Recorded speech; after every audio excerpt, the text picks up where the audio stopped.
Bonjour à tous et toutes qui êtes ce soir dans la salle du conseil municipal pour cette séance ordinaire du conseil municipal d'Armstrong. Je vous salue, je vous souhaite la bienvenue, puis aussi à vous qui êtes chez vous, qui nous regardez en direct sur notre chaîne YouTube ou qui allez nous regarder en différé aussi. La vidéo d'enregistrement sera disponible en rediffusion sur notre chaîne YouTube. En passant, c'est disponible 5 ans, les vidéos du conseil municipal enregistré. Le conseil municipal a lieu aujourd'hui, 6 juillet 2026, à 18h30, à l'hôtel de ville situé 5 rue Gale, Armstrong. La séance est diffusée, comme je l'ai dit, en direct. Peut être vue en différé. Donc, je vais de suite passer au tour des présences des membres du conseil pour vérifier le quorum. Donc, conseiller numéro 1, M. René Gauthier. Présent. Conseiller numéro 2, M. Jacques Guilbeault. Présent. Conseillère numéro 3, Mme Jane Ferrest. Présent. Conseiller numéro 4, M. Michel-André Aymon. Conseillère numéro 5, Mme Valérie Taillefer. Présente. Et conseiller numéro 6, M. Robert Gregg. Nous formons donc le quorum sous ma présidence et en présence de M. Daniel Leduc, directeur général et greffier trésorier, qui est également présent. Donc, tous les membres du conseil présents attestent avoir reçu l'avis de convocation, incluant l'ordre du jour dans les délais prescrits. Alors, je vais commencer la séance que je déclare ouverte à partir de maintenant. Je vais commencer la séance par une allocution qui va être peut-être un petit peu plus longue que d'habitude. D'abord, je veux souligner la nouvelle configuration de la salle du conseil municipal. Alors, vous avez vu, on était là, on est parti sur le côté. Sur le côté, il y avait trop de contre-jours. Là, ça allait pas parce qu'il y avait la murale derrière. Donc, on a enlevé la murale qui, en passant, soyez pas inquiète pour la murale, elle va aller en fait à sa destination d'origine, qui est le centre récréatif. En fait, au départ, la murale, elle avait été d'ailleurs dans d'autres municipalités. Elle a été faite aussi, le même genre de murale, dans le Haut-Saint-Laurent. Puis, elles sont la plupart du temps dans les centres récréatifs. Donc, nous, c'est prévu de la mettre au centre récréatif de manière à avoir un fond surtout pour YouTube. Là, c'est pas pareil que comme quand on est en direct. Par rapport à ça, aussi, je voudrais faire un petit rappel sur le fonctionnement du conseil municipal. Pour vous dire, parce que souvent j'ai des questions au conseil municipal, bon, tu présentes les points, mais il n'y a pas beaucoup de débat entre le maire et les conseillers ou les conseillers entre eux. Donc, je l'avais déjà dit, mais je vais le redire. Le conseil municipal, en fait, de la séance publique, c'est l'aboutissement d'un processus qui est fait, en fait, toute la semaine dernière. On fait 2 caucus préparatoires, le conseil. Donc, je vous dirais que, grosso modo, c'est entre 5 et 6 heures de réunion préparatoire pour le conseil municipal public. Et dans les faits, pendant les caucus, on voit les dossiers importants de la municipalité, on voit tous les points de l'ordre du jour, puis on a les éléments pour prendre des décisions. Donc, ça fait souvent c'est lieu à des échanges entre nous, c'est là où il y a beaucoup d'échanges. Et on essaie d'arriver au conseil avec des consensus. Donc, c'est pour ça un petit peu qu'il n'y a pas trop d'échanges. Vous verrez, la plupart des municipalités au Québec, c'est comme ça fonctionne. Mais je le précise, c'est pas par manque de débat, c'est que le débat se fait avant. Donc, petite précision par rapport à ça. Autre point d'information, travaux d'infrastructure en cours dans la municipalité. Alors, vous l'avez vu, ça a commencé, là, puis c'est le début. Là, il y a beaucoup de travaux d'infrastructure cette année. On vient de terminer le pavage du rang des Beautreaux. Je pense qu'il reste quelques détails à finir, mais le pavage rang des Beautreaux est terminé. Alors, bravo au service des travaux publics, ingénierie et tout ça de la municipalité. Là. Rue Prince-Albert, Cullen et Oliver. Donc ça va commencer dans le courant de l'été. On n'a pas de date encore. Évidemment, les gens concernés seront les premiers prévenus. Il y a eu une première rencontre d'information il y a quelques jours. On prévoit en faire une nouvelle aussi. Puis il y a beaucoup de rencontres individuelles parce que c'est des gros travaux. C'est pas juste le pavage. C'est un réseau d'égouts, d'aqueducs et un nouveau réseau pluvial puisqu'il n'y a pas de pluvial pour l'instant. Donc ça va être à venir, mais c'est cette année. 138A, donc le pavage va être refait aussi. Donc le rang 138A va être refait. Les travaux, là aussi, c'est en séquence et donc souvent on attend les règlements d'emprunt. Puis c'est souvent une fois qu'on a reçu l'autorisation d'emprunter de la part du ministère qu'on peut débuter les travaux. Pour ça qu'il y a des délais qu'on ne contrôle pas, mais ça sera cette année. On va faire aussi des travaux de ponceau. Alors il y a plusieurs travaux de ponceau. Toulogorum, il va y avoir 3 ponceaux. Chemin de la rivière Châteauguay aussi, il va y avoir des ponceaux réparés. Secteur Ergail, là aussi, il y a un ponceau qui a brisé qui va être réparé. On est en train de regarder, je vous en parlerai lors d'un point à l'ordre du jour, mais on pense avoir dégagé assez de marge de manœuvre sur la subvention de 3,7 millions qu'on a reçue pour pouvoir faire le pavage du 3e rang. Donc ça veut dire qu'on ferait un rang de plus que prévu cette année. Fait que ça va faire beaucoup de travaux cette année, mais on a beaucoup de travaux en retard là. Donc c'est pas un secret qu'au niveau infrastructure, on a du travail à faire et de remise à niveau. Donc on aura donné un gros coup cette année. Projet piscine couverte 4 saisons et rénovation complète du centre récréatif. Juste vous dire que la demande a été déposée au ministère pour la fameuse subvention le 19 juin. Donc on devrait avoir des nouvelles dans le bout du mois d'octobre, on nous a dit. Donc en attendant, on croise les doigts, puis on se reparle. Mais en tout cas, le dossier, c'était vraiment un très beau dossier. On a déposé un dossier technique de plus d'une centaine de pages. On a plus d'une quarantaine de résolutions de soutien. Ça va au-delà de la MRC. On a des municipalités en dehors de la MRC qui nous ont fait des résolutions de soutien. Là. Les 2 commissions scolaires. Non, je vous dis, alors merci d'ailleurs à tous ceux qui ont fait des résolutions, puis contribué à nous donner la chance que ce projet se réalise, ce qu'on souhaite. Activité estivale, donc le camp de jour de la municipalité a commencé.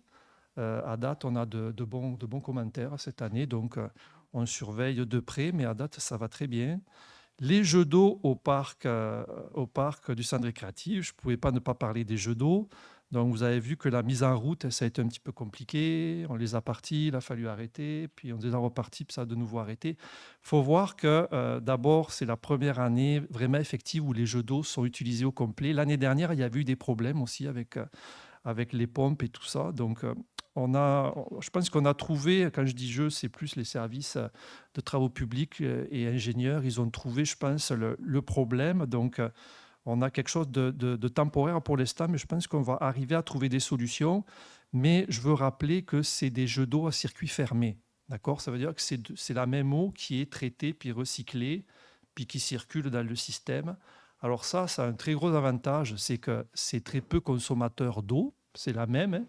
L'enjeu, c'est qu'il faut la traiter. Donc ça fait que c'est quand même un système fragile au niveau du traitement d'eau, ce qui fait que c'est souvent des systèmes qu'il faut arrêter parce que le chlore est mal balancé ou qu'il y a des enjeux là. Donc, je le dis parce que attendez-vous à ce que de temps en temps, malheureusement, il puisse y avoir des arrêts. Mais c'est pas qu'on veut pas que les gens n'utilisent pas les jeux d'eau, c'est par sécurité en fait. Relais cellulaire de Bell, c'est à l'ordre du jour aujourd'hui. Mais je voulais en dire un mot dans mon allocution, puisqu'il va y avoir de suite après la première période de questions. Quelques rappels sur ce projet-là, hein, qui a débuté le 2 mars, en fait, lors de la première résolution du Conseil ici, où on a dit qu'on avait été contacté par Bell, puis qu'ils avaient un intérêt pour une tour cellulaire, qu'un terrain était ciblé et que donc on voulait commencer le processus. Suite à ça, il y a eu un avis public le 20 mai, en fait, hein, qui a vraiment déclenché la période de consultation publique officielle. Il faut savoir que les tours cellulaires ou les relais cellulaires, c'est des projets de télécommunication. Et les télécommunications, au Canada, c'est une compétence fédérale. Donc les décideurs, c'est le fédéral. C'est des organismes fédéraux. Essentiellement, c'est l'Innovation, Sciences et Développement économique Canada qui s'occupent de gérer ces affaires-là. Donc, c'est eux qui norment tout ça. Et pour respecter leurs normes, il faut avoir une période de concession publique écrite d'au moins 21 jours. Donc, nous, il faut savoir qu'elle a commencé le 20 mai et, en fait, elle a été fermée officiellement le 26 juin. Donc, en fait, elle a duré bien plus que 21 jours, je voulais le préciser là. Et je voulais rappeler aussi qu'on a demandé formellement au promoteur, c'est-à-dire à Bell, d'organiser une rencontre publique qui s'est déroulée le 10 juin, qui s'est quand même bien passé. Tout le conseil, on était là. Puis, pour nous, c'était important d'écouter ce qui allait se dire là. Et je veux préciser que ce n'est pas dans le processus habituel, ça. Ça a été fait en plus et à notre demande. Donc, le promoteur a envoyé la confirmation à Innovation, Sciences et Développement économique Canada de la fin et donc de la clôture du processus de consultation officielle le 26 juin. Puis, je voudrais rappeler aussi que dans ce dossier, nous, la municipalité, on est là en tant que propriétaire. D'accord ? Comme je vous ai dit, on n'a pas de pouvoir sur les télécommunications. Ça veut dire qu'on ne pourrait pas dire il n'y a pas de tour. Ça veut dire que si la tour avait été mise sur un terrain privé, en fait, la seule chose qu'on aurait pu faire, c'est comme tout citoyen, on aurait pu participer à la consultation écrite et écrire des commentaires au promoteur. On n'aurait pas pu faire plus. Donc, je voulais le préciser aussi. Aussi, vous précisez que Mme Mélanie Leduc m'a envoyé des questions écrites. J'y répondrai pendant la période de questions. C'est-à-dire tout à l'heure, je vous répondrai tout à l'heure pendant la période de questions. Puis sur ce point, je finirai par dire que je veux que ce soit clair que le conseil municipal, dans ce dossier comme les autres, nous, on veut agir de manière transparente et au meilleur intérêt de la population, de la municipalité.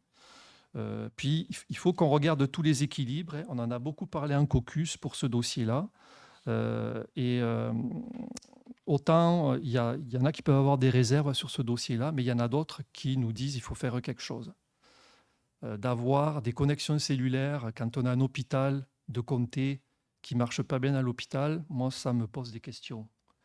On est un secteur agricole, un agriculteur qui a un accident dans son champ, il fait quoi avec son téléphone s'il n'a pas de réseau? D'accord? Donc tout ça, ça pèse dans les décisions du Conseil. Pour finir, je voudrais faire quelques points de suivi. Les derniers conseils, on avait eu des questions, puis on avait dit qu'on ferait des suivis. D'abord, des suivis sur le droit supplétif. J'ai parlé avec Mme Jacqueline Bourgouin pour y expliquer un petit peu où c'est qu'on en était des réflexions. Puis on a fait une petite collecte de données aussi sur le droit supplétif. Et ce que je voudrais préciser ici, c'est qu'en fait, il y a eu un événement nouveau par rapport à ce dossier-là. C'est que en juin 2026, il y a eu le projet de loi 22 qui a été approuvé à l'Assemblée nationale du Québec. Et cette loi, entre autres, modifie les règles sur les droits de mutation immobilière. Et ça va venir impacter le droit supplétif. Et ce qu'on pense, c'est que le règlement sur les droits supplétifs va tomber avec cette loi-là. D'accord ? Mais on pense, on est en train de le faire analyser au niveau juridique. Donc, ça va revenir à un des conseils. Là, on vous dira ce qu'il y en est. Mais c'est clair que si ça n'éteint pas ce règlement, on a prévu de se poser des questions au niveau du caucus. Là. Donc, vous entendrez de nouveau parler de ce règlement sur les droits supplétifs. Mais je trouvais important de vous mettre à jour là-dessus, sur l'information. Et on avait aussi un point sur l'affichage public. Donc, on se rappelle qu'on ne peut plus afficher à la poste. Les avis sont affichés sur le babillard à l'entrée de l'hôtel de ville pour l'instant. On cherche encore une alternative. Là, on a des vues sur certains endroits. Là. Donc, c'était juste vous dire qu'on est toujours en cours dans ce dossier-là. Donc, c'est ça. Puis, pour finir mon allocution, je voudrais remercier l'équipe municipale qui a organisé la fête de la Saint-Jean-Baptiste et la fête du Canada, notamment Isabelle, notre coordonnatrice des loisirs. C'était vraiment deux fêtes intéressantes. Bon, le 23, il y avait beau temps, c'était bien, il y avait du monde et tout. Le premier, ça a été compliqué. Il a fallu tout arrêter à un moment parce qu'il y avait du vent. En tout cas, l'orage arrivait, c'était compliqué. Là.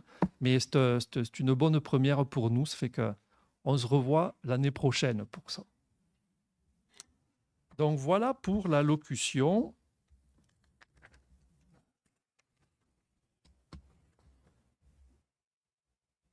Donc, on va passer à la période de questions. période de questions. Je vais commencer par répondre aux questions écrites de Madame Leduc, d'accord? Donc, période de questions, on se donne une demi-heure, hein. C'est une période de questions générale. À la fin, rappelez-vous, il y a une période de questions s'il y a des questions plus spécifiques sur les points de décision qui auraient été pris, donc les points à l'ordre du jour. Donc, pour revenir aux questions de Madame Leduc, je ne vais pas lire toute la lettre, mais je vais reprendre les éléments que vous avez demandés, puis je vais vous donner des éléments de réponse, d'accord? La première demande qu'il y avait, c'était que le Conseil tienne un débat et un vote formel sur le bail. Donc, comme j'ai dit tout à l'heure, il y a eu quand même une longue période de consultation. On a fait une rencontre, comme je le disais, le 10 juin. Et donc, pour nous, je pense que le débat, il y a eu place au débat. Encore une fois, on a donné plus que ce qu'il aurait dû y avoir. Puis, on le fait avec plaisir. Là, honnêtement, ce n'est pas un problème par rapport à ça. Pour le vote formel sur le bail, ben, il aura lieu tout à l'heure. Donc, quand le point va passer, le point à l'ordre du jour, je ne me rappelle plus le numéro du point, là, mais il y aura un vote formel, c'est-à-dire tous les conseillers vont dire s'ils votent pour ou contre. Ça ne me gêne pas qu'il y ait un vote formel. Dans les faits, maintenant, depuis la réforme de la régie du Conseil, on vote tous les points, puisque maintenant, à chaque point, je demande est-ce que quelqu'un vote contre. Donc, ça sous-entend que si personne ne vote contre, tout le monde vote pour, parce qu'on ne peut pas... Un conseil, c'est pour ou contre, il n'y a pas d'abstention, là, d'accord? Donc, pour ce point-là. Après ça, demande qu'un inventaire écologique indépendant du site soit réalisé avant la signature. Alors, c'est quelque chose qu'on a discuté entre nous au niveau du caucus. Puis, bon, pour nous, ce qui est clair, c'est que le promoteur est responsable de se conformer aux lois et règlements du Québec et du Canada. Ces lois et règlements, ils ont des considérations environnementales. Ça fait qu'ils doivent les respecter. Mais pour nous, au stade où on en est, puis avec les éléments qu'on a, les questions qu'on a posées, les questions qui ont été posées aussi, puis les réponses qu'on a entendues, on ne voit pas à ce stade d'indication d'un risque écologique particulier pour le terrain concerné. Moi, je vous dirais, c'est un terrain que j'avais vu une fois, mais ça fait longtemps, là, parce que ce n'est pas un terrain où on a l'habitude d'aller, là. J'y suis retourné voir comment a été le terrain, là. Pour ceux qui ne connaissent pas, c'est une grande clairière. C'est vraiment assez grand, là. Donc, il n'y a pas d'arbres à cet endroit-là. C'est entouré d'arbres, par contre, qui sont assez hauts. C'est intéressant, d'ailleurs, parce qu'il y a des arbres très hauts entre potentiellement là où serait le relais, puis les maisons. C'est-à-dire que les arbres, ils ne vont pas cacher tout le relais, c'est sûr, mais en tout cas, une bonne partie. Et le centre du terrain, donc il y a cette clairière-là qui n'est pas boisée, puis il y a un périmètre de roches concassées, là, assez grand quand même, hein, donc pas végétalisé, parce qu'il faut se rappeler que c'est un terrain où il y a des infrastructures municipales en fait. C'est qu'on a une station de pompage là, donc il y a les canalisations qui passent dans le terrain, puis au fond du terrain, il y a une station de pompage.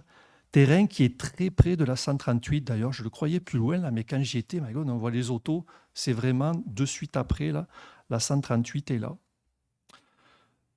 Puis dernière question, divulguer les modalités financières et contractuelles de l'entente. Alors, il y a des bouts de l'entente qui sont protégés. Et ce que je vous recommande de faire, ça c'est un processus qui est administratif, c'est de faire une demande d'accès à l'information sur le site de la municipalité. Parce qu'avec ça, euh, ils sont habitués, les services, à envoyer ce qu'ils ont le droit d'envoyer. Donc, s'ils peuvent rien envoyer, ils vont vous le dire. S'ils peuvent envoyer une partie avec des bouts cavardés, ils vont vous le dire et ils vont le faire. Mais les contrats, il y a des fois, quand il y a des demandes d'accès à l'information, il y a des bouts d'information qui sont protégés. Ce n'est pas nous qu'on décide, c'est des volets légaux chaque fois. Donc, mais c'est ce que je vous recommande de faire. Voilà. Alors, on peut continuer la période de questions, s'il y a des questions. Moi, j'avais une lettre adressée au conseil municipal de la ville d'Armstrong. Il s'intitule comme suit: Opposition au changement d'affectation des lots 5 806 516, 5 806 517, 5 806 514, 5 806 512 et 5 805 983. J'aimerais que cette lettre-là soit déposée en pièces au conseil. Aux membres du conseil municipal. Comme vous le savez déjà, nous sommes propriétaires de certains lots visés par le changement d'affectation d'usage mentionné en objet.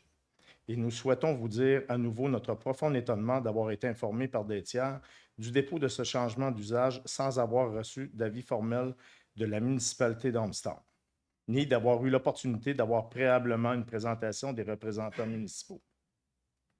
Suivant la présentation faite le mardi 28 avril 2026 par le maire, un conseiller et l'urbaniste, nous avions partagé au début du mois de juin notre vision très différente du développement de nos terrains. Nous tenons à réitérer que nous ne croyons pas vraiment aux vocations énumérées par la municipalité, distillerie, microbrasserie, ébénisterie, usines de transformation de plastique, etc. Considérant que le réseau de transport inadéquat situé hors des axes routiers principaux et circulation accrue de poids lourds jusqu'à la ville, la nuisance sonore et visuelle, la pollution accrue, la dégradation de la vie locale, la concurrence des villes avoisinantes et des immeubles industriels vacants à proximité. De plus, les propriétaires de ces terrains ne voudront assurément pas vendre au prix demandé pour ce type d'usage. L'orientation que veut prendre la municipalité est vouée à l'échec et entraînera l'inactivité sur ces terrains pour les 15 prochaines années et un manque à gagner au niveau des revenus de taxation. Ce qui nous porte à croire que vous avez une lecture erronée du marché. La municipalité veut plutôt rediriger son développement vers le noyau urbain, ce qui n'est pas une mauvaise idée malgré le fait que les propriétaires existants ne sont pas des développeurs et qu'ils seront confrontés notamment aux problématiques de démolition, décontamination et opposition citoyenne, ce qui s'avère une difficulté supplémentaire. Présentement, vous avez des promoteurs, constructeurs expérimentés, présents devant vous et décidés à faire bouger les choses à court terme. Nous sommes prêts à trouver des solutions pour le manque de capacité sanitaire et à coopérer avec la municipalité pour payer notre quote-part pour les ajustements requis au réseau qui nécessitent déjà une mise à niveau. Le tout servira ainsi à diminuer le fardeau fiscal sur les résidents et résidentes actuels et futurs, à fournir un levier permettant l'ajout d'immobilisation supplémentaire. Nous faisons partie de la solution pour revitaliser et dynamiser la municipalité. De plus, par expérience, il est difficile de croire que les industries intéressées seront prêtes à fournir le même effort que nous et à coopérer avec les municipalités afin de trouver des solutions pour augmenter et régulariser le manque de capacité sanitaire et d'eau potable. En fait, elles seront bien plus en mode à demander des crédits de taxes sur de longues périodes. Bien que nous réitérons notre opposition au changement de vocation du terrain, nous espérons que cette communication marquera le début d'un dialogue constructif et transparent afin de faciliter le développement harmonieux de notre projet et ainsi contribuer à la réalisation de la vision stratégique de la municipalité. Et tel que convenu, nous sommes toujours dans l'attente de l'étude de marché de la municipalité. Merci. La lettre, je la dépose. Vous pouvez la déposer ici. Parfait. Mais dans le fond, je comprends, il n'y a pas de question. C'est juste un dépôt.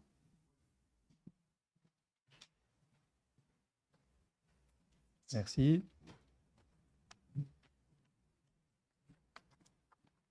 Je vais dire quelques mots quand même s'il n'y a pas de question, aux citoyens et citoyennes qui écoutent ici puis qui sont chez eux. Dans le fond, le projet dont on parle, c'est un projet qui a débuté bien avant nous, hein, je pense en 2025, si je me rappelle bien, par l'ancienne équipe qui a débuté. Oui, mais ça a commencé bien avant, là, mais là, je parle du changement de zonage, le dernier. Et donc, ça concerne des terrains qui sont, pour résumer, à l'angle de la 201 et du 3e rang. D'accord ? C'est des terrains pour lesquels l'ancienne équipe municipale a demandé un changement de zonage pour qu'ils soient zonés industriels, légers, parce que on pense qu'il y a un potentiel de vocation industrielle légère. Puis je vous dirais, quand on dit industriel, la vision du conseil actuel, parce qu'on a un peu modifié la vision de départ, c'est la vision d'un écoparc industriel, donc avec un volet écologique fort, notamment avec un parc de conservation écologique à l'intérieur du parc éco-industriel. Je n'irai pas trop dans les détails parce qu'on est vraiment au tout début de ce projet-là. C'est pour ça qu'encore, on en a parlé dans les comités, en fait. les comités de la municipalité soient informés de où on en est de ce projet-là, mais on est au début, et monsieur l'a dit, le début où on est, c'est le changement de zonage en fait.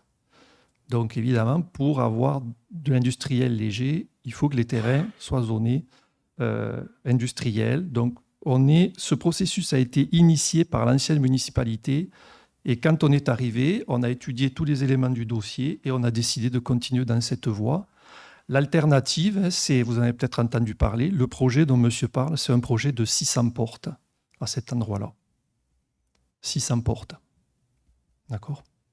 Donc, voilà ce que je peux dire pour l'instant sur ça, mais vous en entendrez parler de nouveau.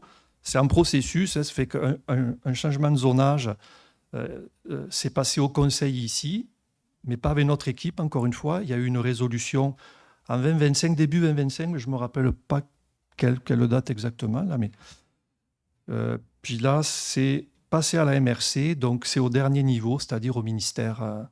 Donc vraiment le niveau final qui va autoriser ou pas le changement de zonage. Mais l'alternative, c'est un peu ça, c'est le projet éco-industriel ou un projet résidentiel qui, je vous dis, au total, c'est 600 portes.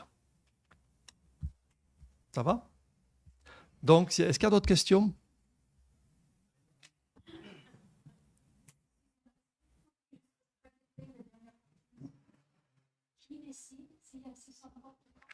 En fait, c'est le ministère qui va décider si le zonage est changé ou pas. Le ministère des Affaires municipales, le MAMACH. Ministère des Affaires municipales et de l'Habitation.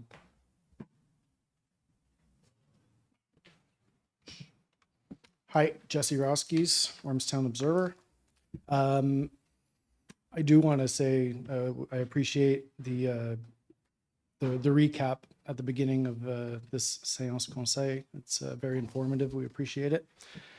And in regards to the bell tower, I think it's safe to presume that the council will be voting to move ahead on it. My question, as always, is one of process and transparency. My first question would be, has the council all had access to the entire consultation dossier? Everything. So the council would be aware that in my communications with Bell, and prior to that, the initial end date of the consultation period was July 10th.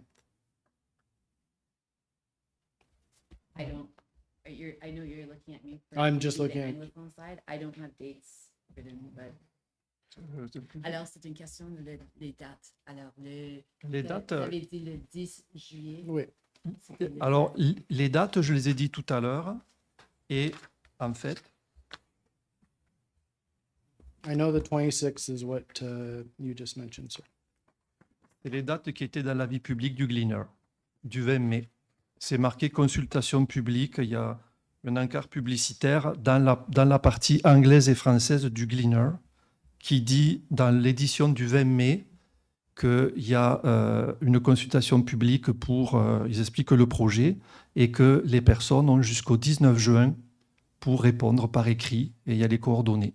Oui. Et après ça, I'll say it in English. The way it works is that there is a window of opportunity that follows the initial communication with Bell. Okay. In my case, that date went till July 10th. Okay. Again, I ask if everyone has had access to my dossier because my letters to and from Bell were in it.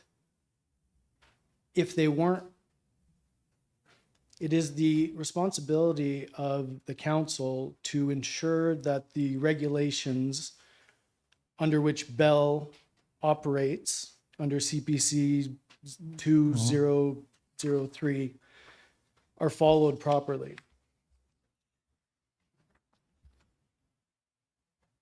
It is my contention that if the council were to approve signing a lease today, moving ahead, giving, what is the term? Concurrence that they would be doing so outside of the framework for which you have a responsibility, which is to keep Bell stuck to the rules outlined by ISED. ISED. That is it is troubling to me that Pouvez-vous revenir à la question, Monsieur Roski, s'il vous Yeah. plaît? have you read the entire dossier? En fait, moi, ce que je peux vous dire, c'est les faits que j'ai en main. Et c'est avec ça que j'ai suivi, moi, le dossier de conformité de Bell, parce que c'est sûr que le Conseil, on a un souci de s'assurer que Bell fait les choses dans les règles. Et ce que j'ai devant les yeux, moi, j'ai la copie que je me suis fait de la page du Gleaner du 20 mai. Et c'est très clair que ça dit que la consultation publique, ça part du 20 mai, puis ça finit le 19 juin. Donc, ce qui fait que c'est même plus que 21 jours, normal. Puis en plus, ils ont pris des questions jusqu'au 26 juin, en fait.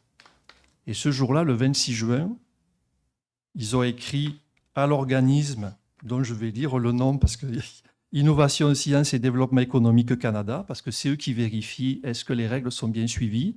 Nous, on le fait par souci de protection du processus pour nos citoyens, mais ce n'est pas à nous à faire ces suivis-là, c'est vraiment à Innovation, Sciences et Développement économique Canada. Et donc, le 26 juin, il l'aura envoyé pour dire, nous, là, on clôture la période de consultation publique, parce qu'elle a largement duré plus que 21 jours. Là. Donc, ils n'avaient aucune raison.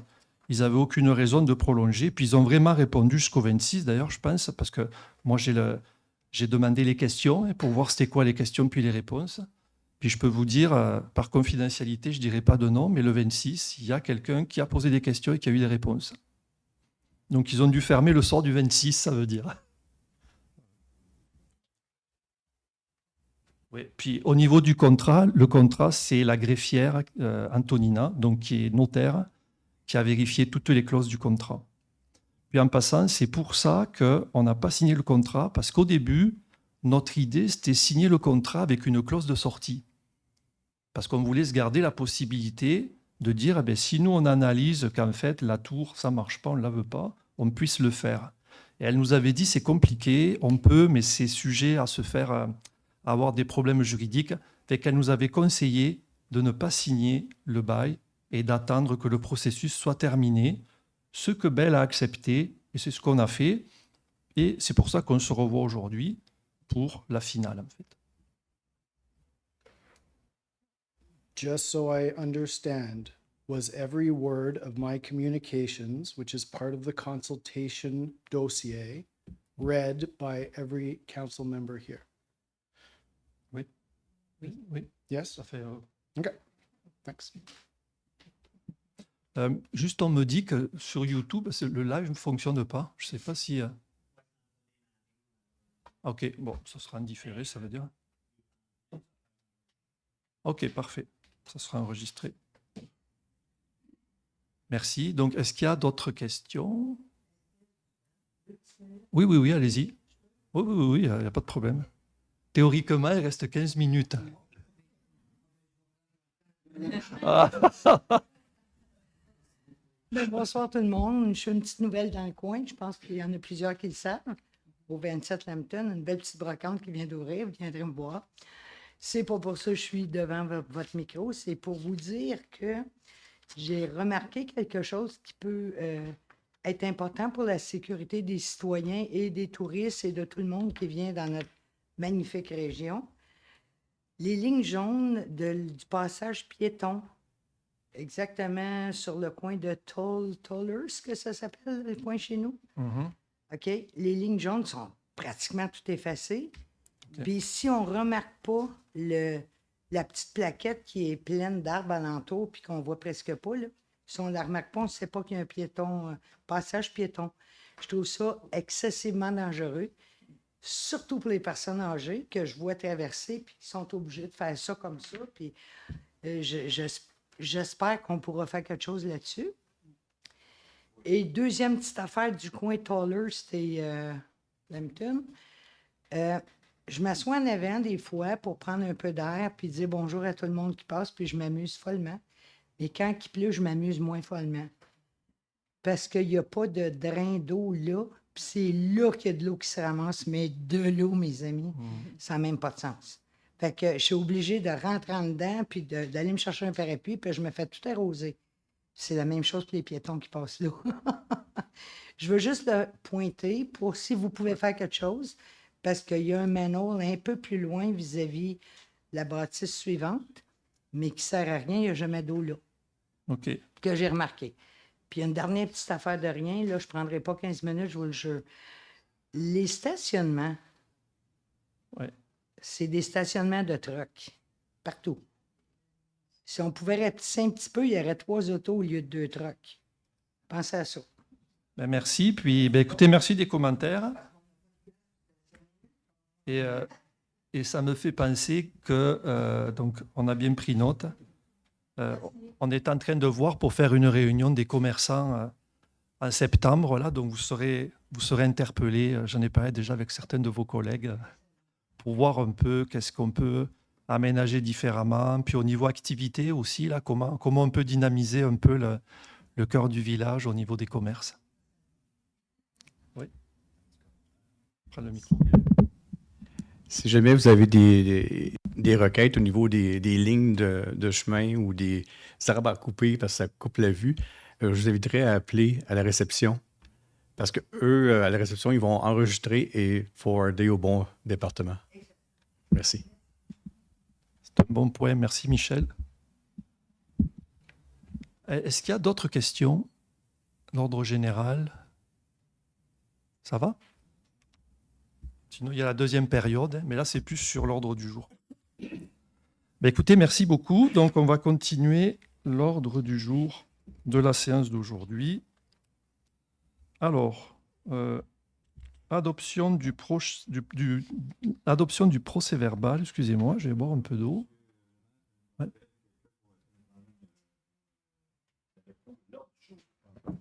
Oui, exact. Adoption de l'ordre du jour, mais point ajouté, c'est le point 4.10, embauche au service des travaux publics, journalier, saisonnier. Il n'y a pas d'autres modifications à l'ordre du jour, donc ça prendrait un proposeur, un secondeur pour Valérie et Michel Aymon. Est-ce que quelqu'un vote contre? Non, ça va. Parfait. Donc, le point 3, procès verbal de la séance ordinaire du 1er juin 2026.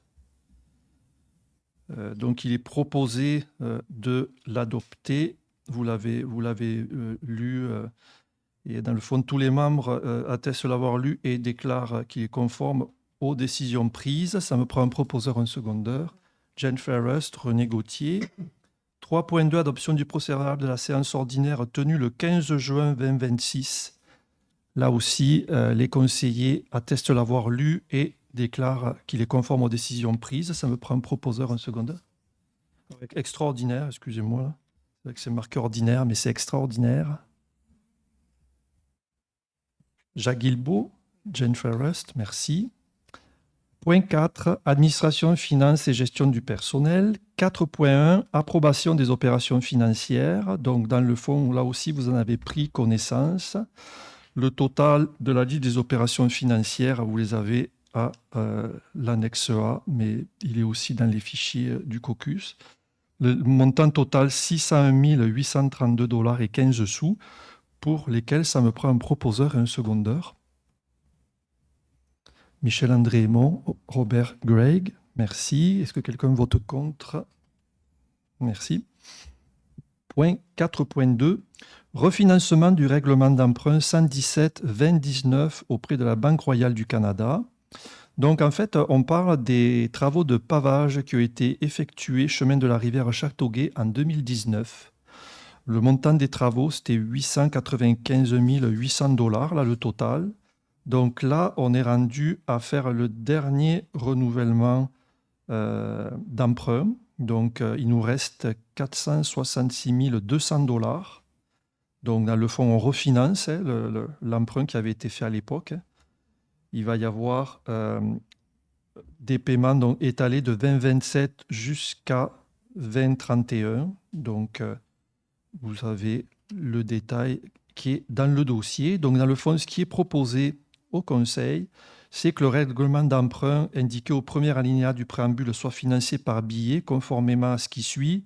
Billet daté du 22 juillet 2026, intérêt payable semi-annuellement le 22 janvier et le 22 juillet de chaque année. Les billets seront signés par le maire et le directeur général. Les billets, quant au capital, seront remboursés comme suit. Puis là, vous avez le tableau échéancier. Je ne peux pas le dire là, mais ça dispatche les 466 200 $ sur le nombre d'années. Donc, ça me prendra un proposeur, un secondeur. Jeanne Ferrest, Michel-André Aymon. Qu'est-ce que quelqu'un vote contre? Parfait. 4.3, nomination de maire suppléant. Attendu que le code municipal donc, prévoit la nomination de maire suppléant. Et vous vous rappelez, au début du mandat, on avait dit que chaque conseiller ferait 6 mois. Donc, le mandat de Valérie Taillefer a échu. Donc, ça nous prend un nouveau pro-maire, dans le fond, ou maire suppléant. Donc, en fait, c'est vraiment pour, si je suis absent, qu'il ait l'autorisation de signature auprès des institutions financières et assurer la continuité administrative à mon absence éventuelle. Donc, il est proposé au conseil municipal que M. Jacques Guilbeault, conseiller numéro 2, soit désigné à titre de maire suppléant. Pour la période du 1er juillet 2026, donc rétroactif, au 1er janvier 2027, qu'il soit autorisé à remplacer le maire dans ses obligations et fonctions en son absence. Le maire demeure par défaut signataire autorisé auprès des institutions financières. Le maire suppléant est également autorisé à signer auprès des institutions financières municipales dans le cas où il remplacerait le maire, et ce avec les mêmes pouvoirs que ce dernier pour sa durée de mandat comme suppléant. Donc, ce pourquoi ça me prendrait un proposeur et un secondeur. Valérie Taillefer, Robert Gregg. Est-ce que quelqu'un vote contre? Non, c'est bon. Félicitations, M. Guilbeault.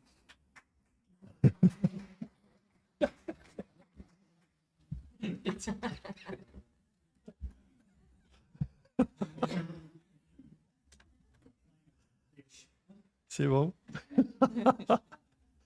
Ça va, tu veux un verre d'eau, c'est bon? Ah ouais, ah bon. On va pas troubler la séance là. Alors, on va continuer. 4.4, octroi de contrat pour service professionnel d'un laboratoire pour contrôle de la qualité des matériaux. Donc, vous vous rappelez que lors d'un précédent conseil, on avait fait un appel à prix pour pouvoir avoir un laboratoire donc, pour toute l'année, puis du coup avoir de meilleurs prix. Donc, vous avez vu qu'on a vraiment beaucoup de besoins. Donc, c'est souvent des caractérisations environnementales des remblais d'excavation. Donc, analyse par rapport à ça. Puis souvent, ces remblais, une fois qu'ils sont analysés, ça nous permet de voir dans quel site ils vont être traités en fonction du degré de contamination. Donc, c'est quand même quelque chose de très important. Et aussi, ça permet de s'assurer de contrôler les matériaux qui sont utilisés pour la mise en œuvre des travaux. D'accord ? Puis c'est sûr que c'est pour respecter les exigences légales et tout ça. Donc, il y a plusieurs travaux qui vont être réalisés. Je les redis, je les ai dit au début. Prince Albert, Oliver, Cullen, la 138A, le 3e rang, Tuloche-Gorum, les Ponceaux, la montée du Rocher, Ponceau, Argyle, Rivière-Châteauguay, le Ponceau aussi. Projet de gestion des eaux pluviales dans le secteur Linda et travaux ponctuels des travaux publics. D'accord ? Donc, on a déposé un appel d'offres sur invitation auprès de 6 laboratoires. Les réponses qu'on a reçues, dans le fond, on en a reçu 5. Groupe ABS pour 93 874,21 $. Chaque fois, c'est taxes incluses. GIE, 99 000 $. Laboratoire GS, 105 392,70 $. Solmatec, 117 167,16 $. Laboratoire Montérégie, 167 295,18 $. La soumission du groupe ABS a été jugée conforme et représente la plus basse soumission, donc pour un montant de 93 874,21 $. Donc, il est demandé au conseil municipal d'octroyer le contrat annuel de service de laboratoire pour le contrôle qualitatif des matériaux, les caractérisations environnementales des sols et les services connexes requis. Excusez-moi, j'ai plusieurs feuilles qui tournent en même temps. Dans le cadre des travaux municipaux pour l'année 2026, à groupe ABS, qui est le plus bas soumissionnaire conforme, pour un montant budgétaire de 93 874,21 $, taxes applicables incluses. Et autoriser le directeur général ainsi que les services du génie à signer tout document nécessaire et à entreprendre toutes les démarches requises afin de donner plein effet à la présente résolution et que ces dépenses soient faites dans les comptes respectifs de chacun des projets. Donc ça me prendrait un proposeur et un secondeur. Valérie Taillefer, Robert Gregg. Est-ce que quelqu'un vote contre? Merci. 4.5, mandat pour étude de marché d'assurance collective. Alors, la municipalité offre une assurance collective pour les employés de la municipalité. Ça rentre dans le cadre des conditions de travail. Et le conseil souhaite s'assurer qu'ils ont le meilleur service possible, puis évidemment de manière concurrentielle. Et dans les bonnes pratiques, à une certaine période, je pense que c'est tous les 5 ans, on révise les contrats, puis on refait un tour de roue pour voir, faire un peu un appel à prix, donc, puis voir est-ce qu'il y a des opportunités ou pas. Donc, dans les faits, on demande d'avoir une analyse indépendante pour avoir l'information nécessaire à une éventuelle prise de décision, soit pour renouveler le régime actuel ou avoir un nouveau régime. Et Madame Joanne Brisson-Dumouchel, qui est partenaire avec la firme Les Solutions Collectives Prestige. Cette firme possède l'expertise requise pour réaliser une telle étude de marché. Donc, il est demandé au conseil municipal de mandater la firme Solutions Collectives Prestige afin de réaliser une étude de marché de régime d'assurance collective. Madame Brisson-Dumouchel et Monsieur Benoît Lefebvre a recueilli auprès de l'assureur actuel de la municipalité les renseignements nécessaires et demandé à la firme concernée de présenter à la municipalité les résultats de son analyse, incluant les recommandations qu'elle jugera pertinentes quant aux protections, aux coûts et aux conditions offertes sur le marché, et de mandater la directrice des ressources humaines à effectuer toute démarche nécessaire et à signer pour et au nom de la municipalité tout document requis afin de donner effet à la présente résolution, pour laquelle il me faudrait un proposeur et un secondeur. Monsieur René Gauthier, Madame Jane Ferrest, est-ce que quelqu'un vote contre? Merci. Point 4.6, intérim au service de travaux publics. Alors, le poste de direction des travaux publics sera vacant à compter du 10 juillet 2026. Un processus de recrutement est entrepris. Madame Stéphanie Sigouin, qui actuellement est directrice de l'inspection et de l'environnement à la municipalité, ici donc, possède les compétences et l'expérience nécessaires pour assurer cette direction intérimaire du service des travaux publics et la continuité des opérations en attendant l'affichage du poste. Donc, il est proposé au conseil municipal de nommer Mme Stéphanie Sigouin à titre de directrice des travaux publics par intérim, tout en maintenant ses fonctions actuelles jusqu'à la conclusion du processus de dotation du poste, d'approuver les modifications aux modalités et conditions de travail de Mme Stéphanie Sigouin pour la durée de son intérim telles que convenues entre les parties, et d'autoriser la directrice des ressources humaines à signer pour et au nom de la municipalité tout document nécessaire afin de donner effet à la présente résolution, que la dépense afférente à cette nomination soit imputée au poste budgétaire approprié du budget de fonctionnement de la municipalité, ce pourquoi ça me prend un proposeur et un secondeur, Valérie Taillefer, Michel Aymon. Est-ce que quelqu'un vote contre? Merci.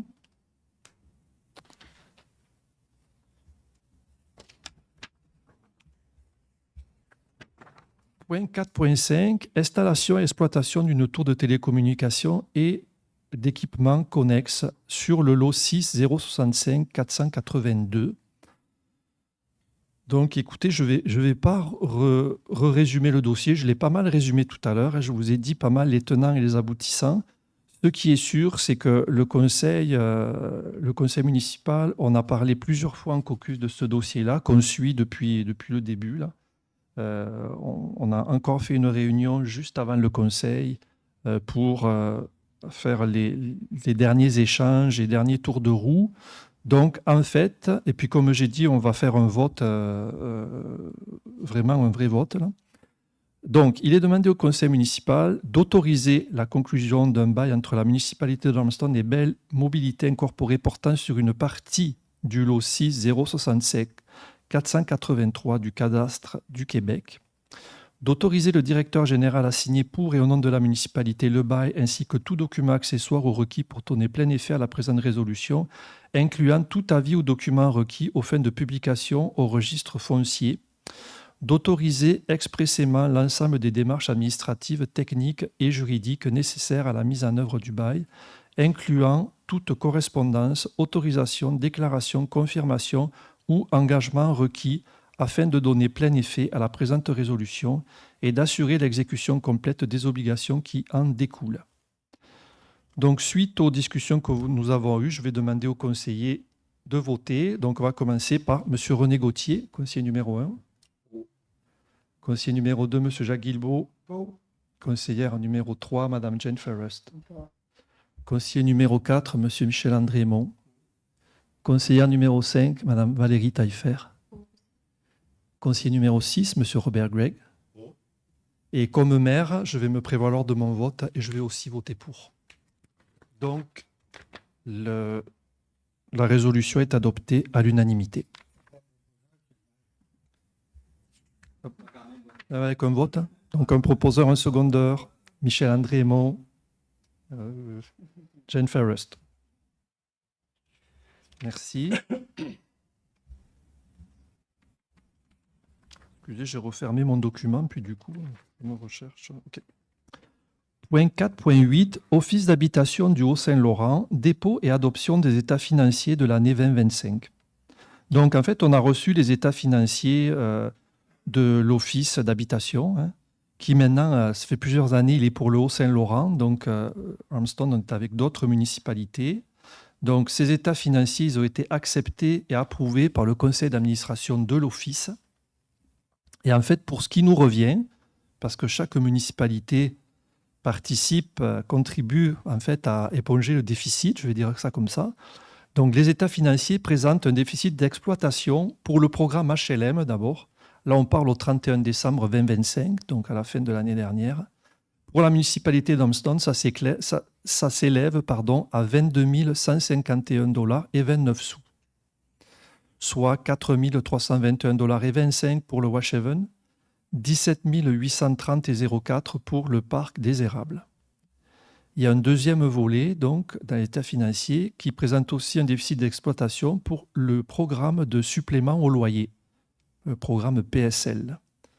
Donc là, ça s'élève à 1 675 $ et 57, soit un montant de 687 et 58 sous pour le manoir Saint-Paul, et un montant de 987 $ et 88 sous affecté à l'unité PSL.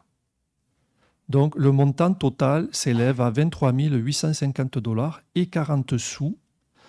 Donc il est demandé au conseil municipal de prendre acte du dépôt des états financiers de l'exercice 2025 de l'OH et de la reddition de comptes faite en regard des immeubles concernés sur le territoire, évidemment, de la municipalité, et d'approuver les états financiers avec le montant donc, qui nous est demandé. Ce pourquoi ça me prend un proposeur et un secondeur. René Gauthier, Jacques Guilbeault. Est-ce que quelqu'un vote contre? Merci. 4.9, acceptation de l'offre de service du groupe Montpetit, mandat de recrutement pour le poste de greffier ou greffière. Donc vous savez que le poste de greffière est vacant depuis le 7 mai 2026. On recherche activement quelqu'un pour combler le poste. D'ailleurs, si quelqu'un a un intérêt et qui nous écoute, il peut, sur YouTube, il peut contacter la DRH de la municipalité. Et alors, on a décidé de déposer une offre de service auprès du groupe Montpetit, qui est spécialisé en acquisition de talents, notamment au niveau juridique, afin d'avoir la réalisation d'un mandat de recrutement pour pouvoir pourvoir le poste de greffier ou greffière.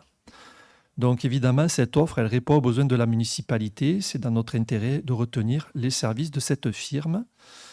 Il nous est demandé d'accepter l'offre de service du groupe Montpetit pour la réalisation du mandat de recrutement du poste de greffière selon les honoraires prévus à l'offre de service qui sera donc effectuée, et d'autoriser le directeur général à signer pour et au nom de la municipalité tout document nécessaire à la réalisation du mandat, le paiement des honoraires et des dépenses applicables conformes aux modalités de l'offre de service, à même les crédits disponibles au budget de fonctionnement de la municipalité, ce pourquoi il me faudrait un proposeur et un secondeur.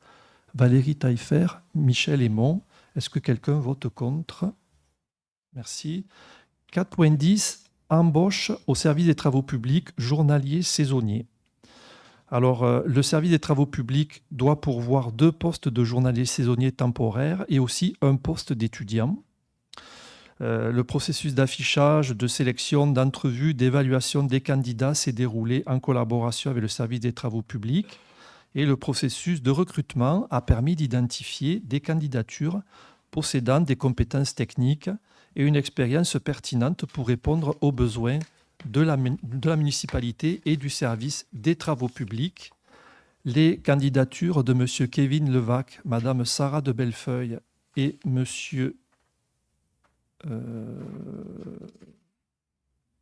Émile Hussereau répondent aux exigences du poste affiché. Donc, il est demandé au conseil municipal d'autoriser l'embauche de M. Kevin Levac, de Mme Sarah de Bellefeuille, à titre de journalier saisonnier temporaire, ainsi que celle de M. Émile Hussereau à titre d'étudiant, selon les modalités prévues au contrat. D'approuver substantiellement tel que présentés les contrats de travail des 10 employés temporaires et d'autoriser la direction des ressources humaines à signer pour et au nom de la municipalité tout document nécessaire à la conclusion de ces contrats de travail, lesquels seront imputés au budget de fonctionnement de la municipalité. Ce pourquoi il me faudrait un proposeur, un secondeur. Michel Aymon, Jane Ferrest. Merci. Alors, le point 5, avis de motion et règlement. Donc, 5.1, avis de motion, projet de règlement 129-2026 sur la gestion contractuelle. Alors, il y a eu un changement réglementaire concernant la gestion contractuelle qui date du 1er avril 2026. Donc, c'est une nouvelle loi sur les contrats des organismes municipaux, qui est donc en vigueur depuis avril 2026, comme je viens de dire. Et c'est une loi qui vise à moderniser beaucoup la loi sur les contrats. Ça va regrouper, clarifier les règles applicables. Donc, il y a plusieurs modifications. Et en fait, ce qu'on doit faire, c'est s'assurer de la concordance de notre règlement en matière de gestion contractuelle avec cette loi. Alors aujourd'hui, ce qu'on fait, c'est un avis de motion pour procéder au début du processus, dépôt du règlement, puis au final, on va adopter le règlement. Donc dans le fond, ça me prendrait un conseiller ou une conseillère pour déposer l'avis de motion. Donc, avis de motion soit présenté, donné à l'effet qu'un projet de règlement sur la gestion contractuelle sera présenté pour adoption à une séance ultérieure. Là, il y a marqué proposé, appuyé, mais c'est juste une personne. Ouais. C'est Valérie Taillefer. Merci. Point 6, conseil municipal, il n'y a pas de sujet. Point 7, travaux publics et services techniques. 7.1.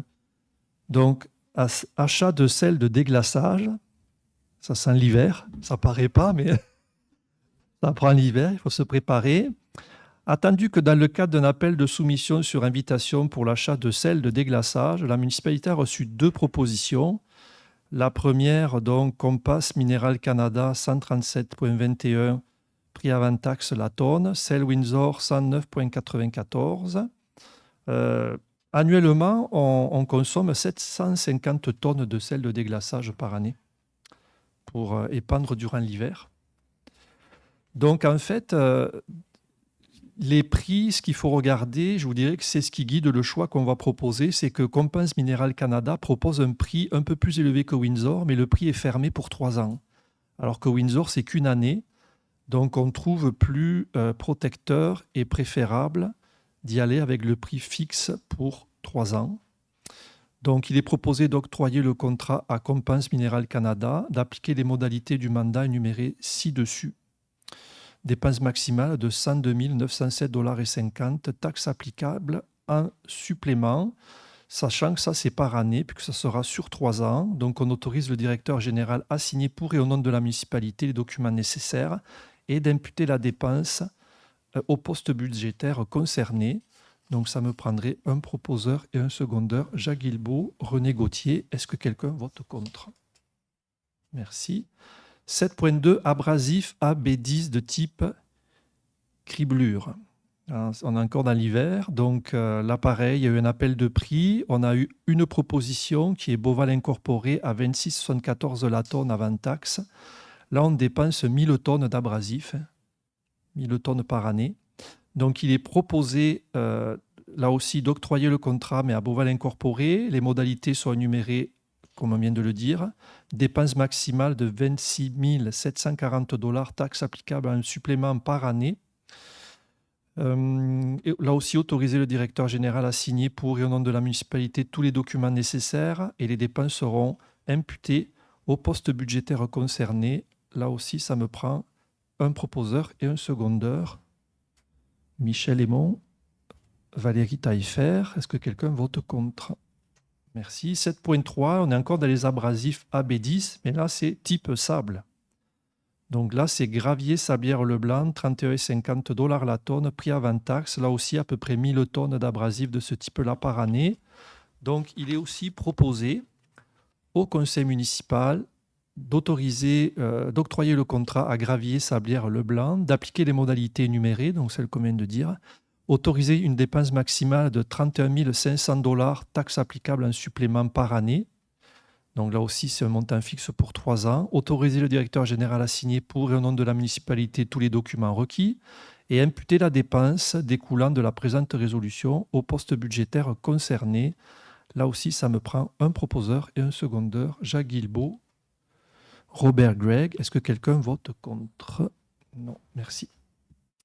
Point 7.4. Mandat de gestion des installations municipales d'eau potable et d'eau usée au groupe Helios, division Aquatech. Donc, vous le savez, c'est de la responsabilité des municipalités de respecter les normes sur la qualité de l'eau distribuée sur son territoire et ça inclut l'exploitation des stations d'épuration.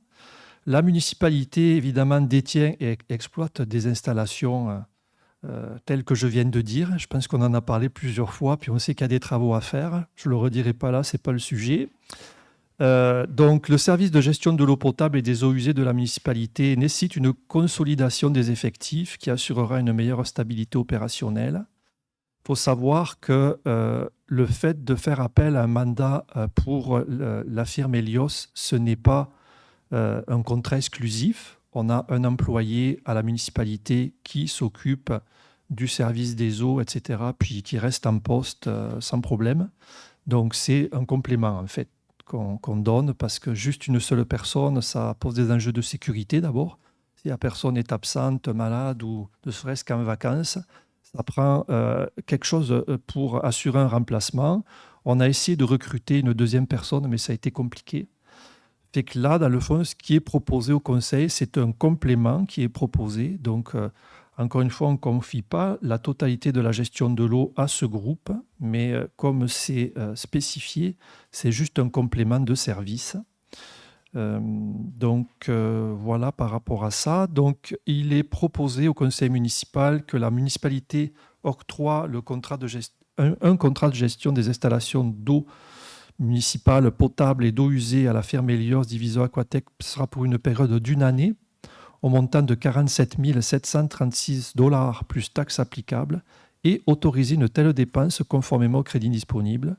Le directeur général devra être autorisé à signer pour le nom de la municipalité les documents nécessaires et imputer la dépense au poste budgétaire concerné, ce pourquoi ça me prendrait un proposeur, un secondeur. Jacques Guilbeault, Jen Ferrest, est-ce que quelqu'un vote contre? Merci. 7.7, autorisation d'aller en appel d'offres pour les travaux durant Tuloche-Gorum et du Ponceau Argyle. Alors, c'est un peu ce que je vous disais au début. Vous vous rappelez qu'on a eu la bonne surprise, il y a quelques mois, d'avoir une subvention importante du ministère des Transports, hein, du MTND, on dit maintenant, on ne dit plus MTQ, donc 3,7 millions. Ça, ce qu'il faut voir, c'est que c'est relié à effectuer des travaux pour un montant de 5 millions. Parce qu'en fait, le 3,7 millions, c'est un maximum qu'on peut avoir et il finance avec ça 75% des travaux. Donc, si on n'atteint pas 5 millions de travaux, ben, on n'aura pas tout ce qu'on peut aller chercher de subventions. Et on a eu une bonne surprise. Pour ceux qui suivent le conseil, vous étiez là quand on a dévoilé l'appel d'offres pour la 138A. C'est que le soumissionnaire qui a remporté l'appel d'offres était quand même pas mal plus en dessous de ce qu'on avait prévu au départ. Ça nous fait que ça nous dégage une marge de manœuvre et ça nous permet de faire les travaux des ponceaux, les 3 ponceaux sur Tulogorum. On a le ponceau sur Argyle qui a brisé, ça fait quelques semaines. On va pouvoir faire une réparation permanente et on va pouvoir aussi faire le pavage sur le rang du 3. Donc ce rang-là avait déjà été en partie pavé il y a quelques années, donc on va faire le complément. Et on va aussi traiter une partie de ce rang où il y a un problème d'accumulation d'eau à certains moments de l'année.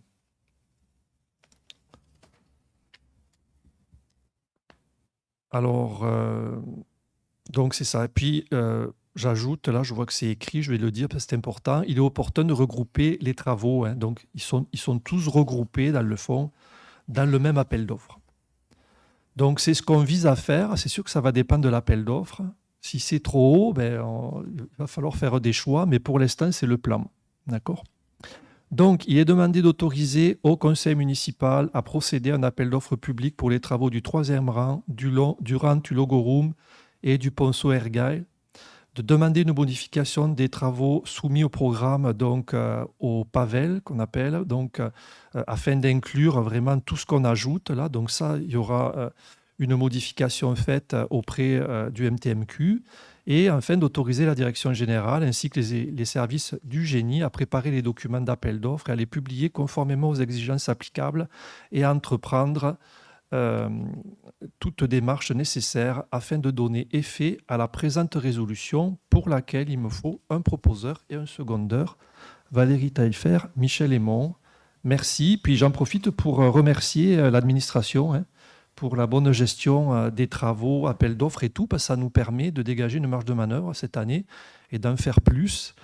Déjà qu'on trouvait qu'on en faisait beaucoup. En tout cas, c'est jamais trop, là, on va dire. Ça fait que ce qu'on va souhaiter, c'est que tout s'enligne bien avec les appels d'offres pour pouvoir réaliser tout ce qu'on vient de dire, parce que vous comprenez que c'est conditionnel au résultat là, de l'ouverture des appels d'offres.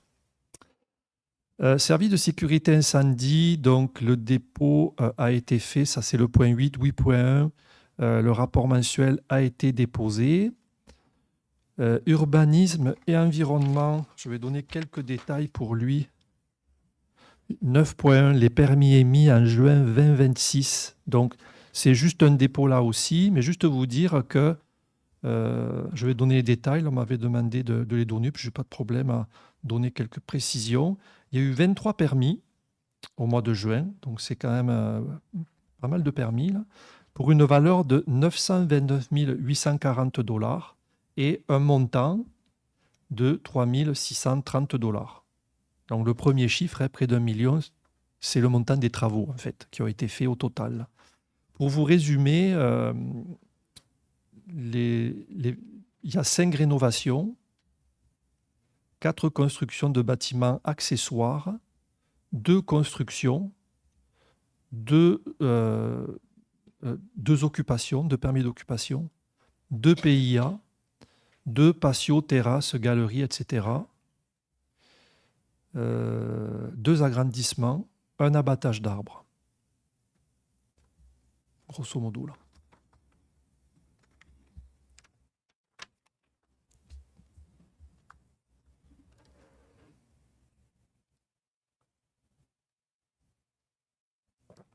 Alors, on va aller maintenant dans les demandes de dérogation et les dossiers d'urbanisme. On a commencé urbanisme. Vous verrez, il y en a plusieurs.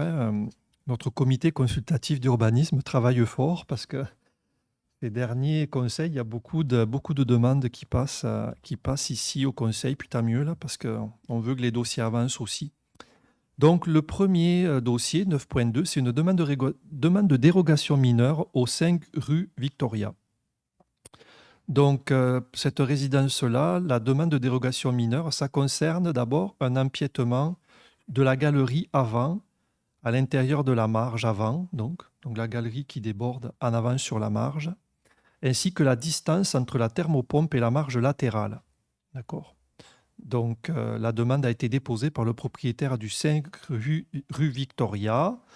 Donc, en fait, dans un premier temps, la demande, elle vise à régulariser l'emplacement par rapport à son emplacement et la limite latérale du lot. Ça concerne donc la galerie. La dérogation qui est demandée, c'est que l'empiètement, il est de 0,27 mètres, d'accord, par rapport à la marge. Et la thermopompe, la dérogation qui est demandée, c'est 0,56 mètres à la marge latérale. Donc, la demande démontre que la thermopompe ne semble pas créer de nuisance et par conséquent une perte de jouissance au niveau des propriétaires avoisinants. Aucune plainte a été déposée. Il y a une bonne configuration du paysagement et la résidence voisine se trouve à 12,5 mètres. Pardon. Donc ça, c'est ça. Puis, c'est ça. Chose importante qui a guidé le CCU, c'est que les informations reçues indiquent que le bâtiment a été construit en 1884. Aucun règlement à cette époque n'existait pour sa construction, puisque le premier règlement, il date de 1946. On fait un peu d'histoire. Donc, la date de la construction de la résidence ainsi que les dispositions réglementaires ont été adoptées en 1946. Ça porte à croire qu'il y a un droit acquis pour la galerie en marge avant. Puis, la dérogation mineure ne porte pas atteinte à la jouissance des propriétaires, je l'ai dit.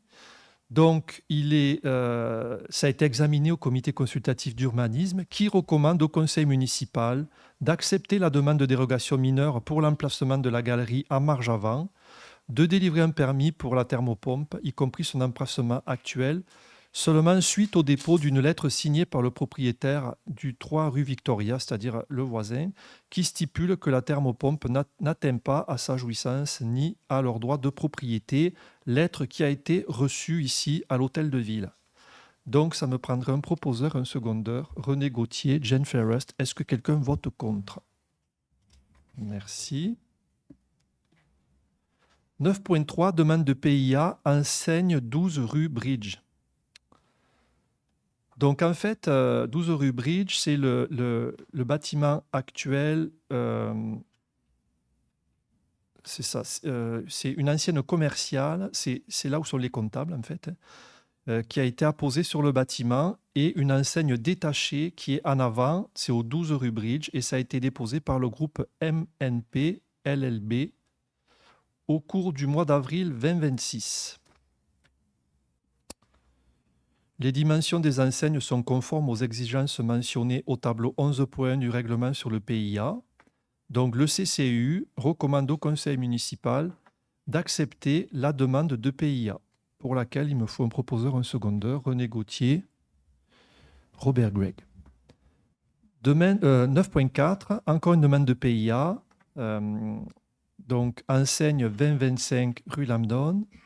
Donc, c'est une demande de PIA pour l'installation d'enseignes sur vitrage constituées d'une pellicule autocollante située au 25-27 rue Lambdon et qui a été déposée par Brocante Vintage Valleyfield au cours du mois de mai 2026.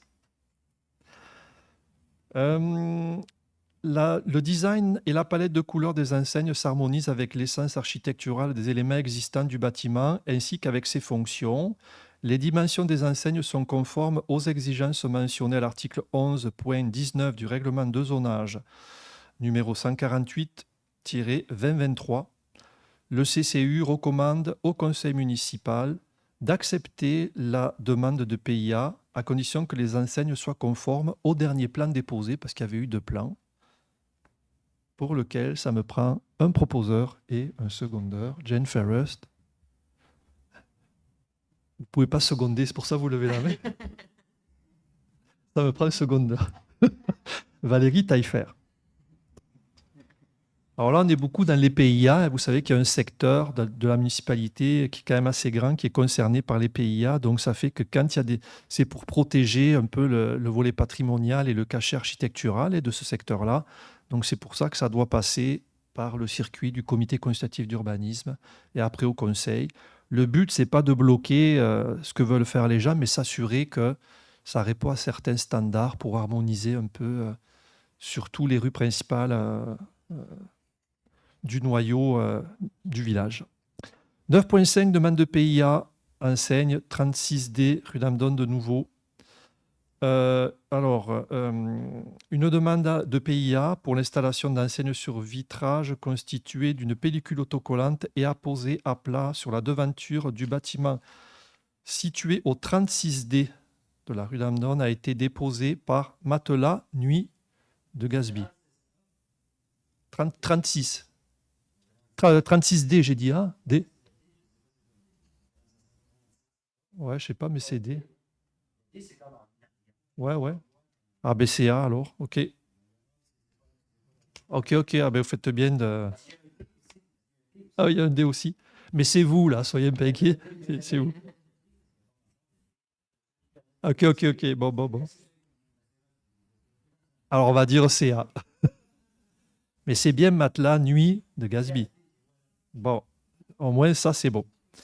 Alors, la demande concerne l'installation de deux enseignes, j'allais dire deux matelas là, de deux enseignes de type lettrage et logo ayant une superficie de 2032,8 pouces carrés, soit une superficie de 30% de la vitrine comme prévu à l'article 11.19 du règlement de zonage. Donc ça veut dire que pour le lettrage et les logos, ça c'est bon. La demande concerne aussi l'installation d'une enseigne apposée à plat sur la devanture du bâtiment et il y a une superficie de 10 800 pouces carrés, soit 6,97 mètres carrés. L'article 11.24 du règlement de zonage prévoit seulement une superficie maximale de 2356 pouces carrés, soit 1,52 mètres carrés pour une enseigne exposée à plat. Donc, on l'a dit, l'emplacement est situé à l'intérieur d'une zone qui est assujettie au PIA. C'est pour ça que, comme je vous disais, en lien avec le volet patrimonial, on regarde la palette, les couleurs, etc., les tailles des enseignes. Donc, il y a quand même des choses qui sont regardées. Donc, en fait, seules les dimensions des enseignes sur vitrage sont conformes aux exigences mentionnées. On voit que pour l'autre, il y a un gros écart. Donc, le CCU recommande au conseil municipal d'accepter la demande relative aux enseignes apposées sur les vitrines ainsi que l'adresse civique, mais de ne pas accorder l'installation de l'enseigne apposée à plat sur la devanture du bâtiment tel que demandé, mais de plutôt évoquer l'article 15.2 relatif aux droits acquis pour des enseignes et exiger au propriétaire de l'enseigne de procéder à son enlèvement. Ce pourquoi il me faut un proposeur et un secondeur. Jacques Guilbeault. Jane Ferrest, est-ce que quelqu'un vote contre? Tu votes contre, Michel André. Bon.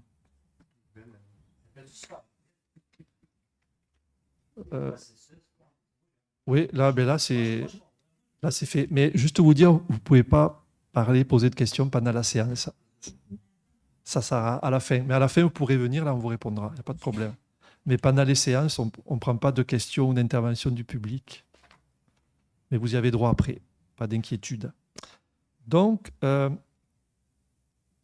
9.6, demande de permis de construire résidentiel de résidence multilogement sur le lot 6 411 704. Donc, la municipalité a reçu une demande visant la construction de 4 unités de résidence de type multilogement ayant 16 logements chacun sur le lot 6 411 704. Je veux juste voir quelque chose. Excusez-moi. Pas long.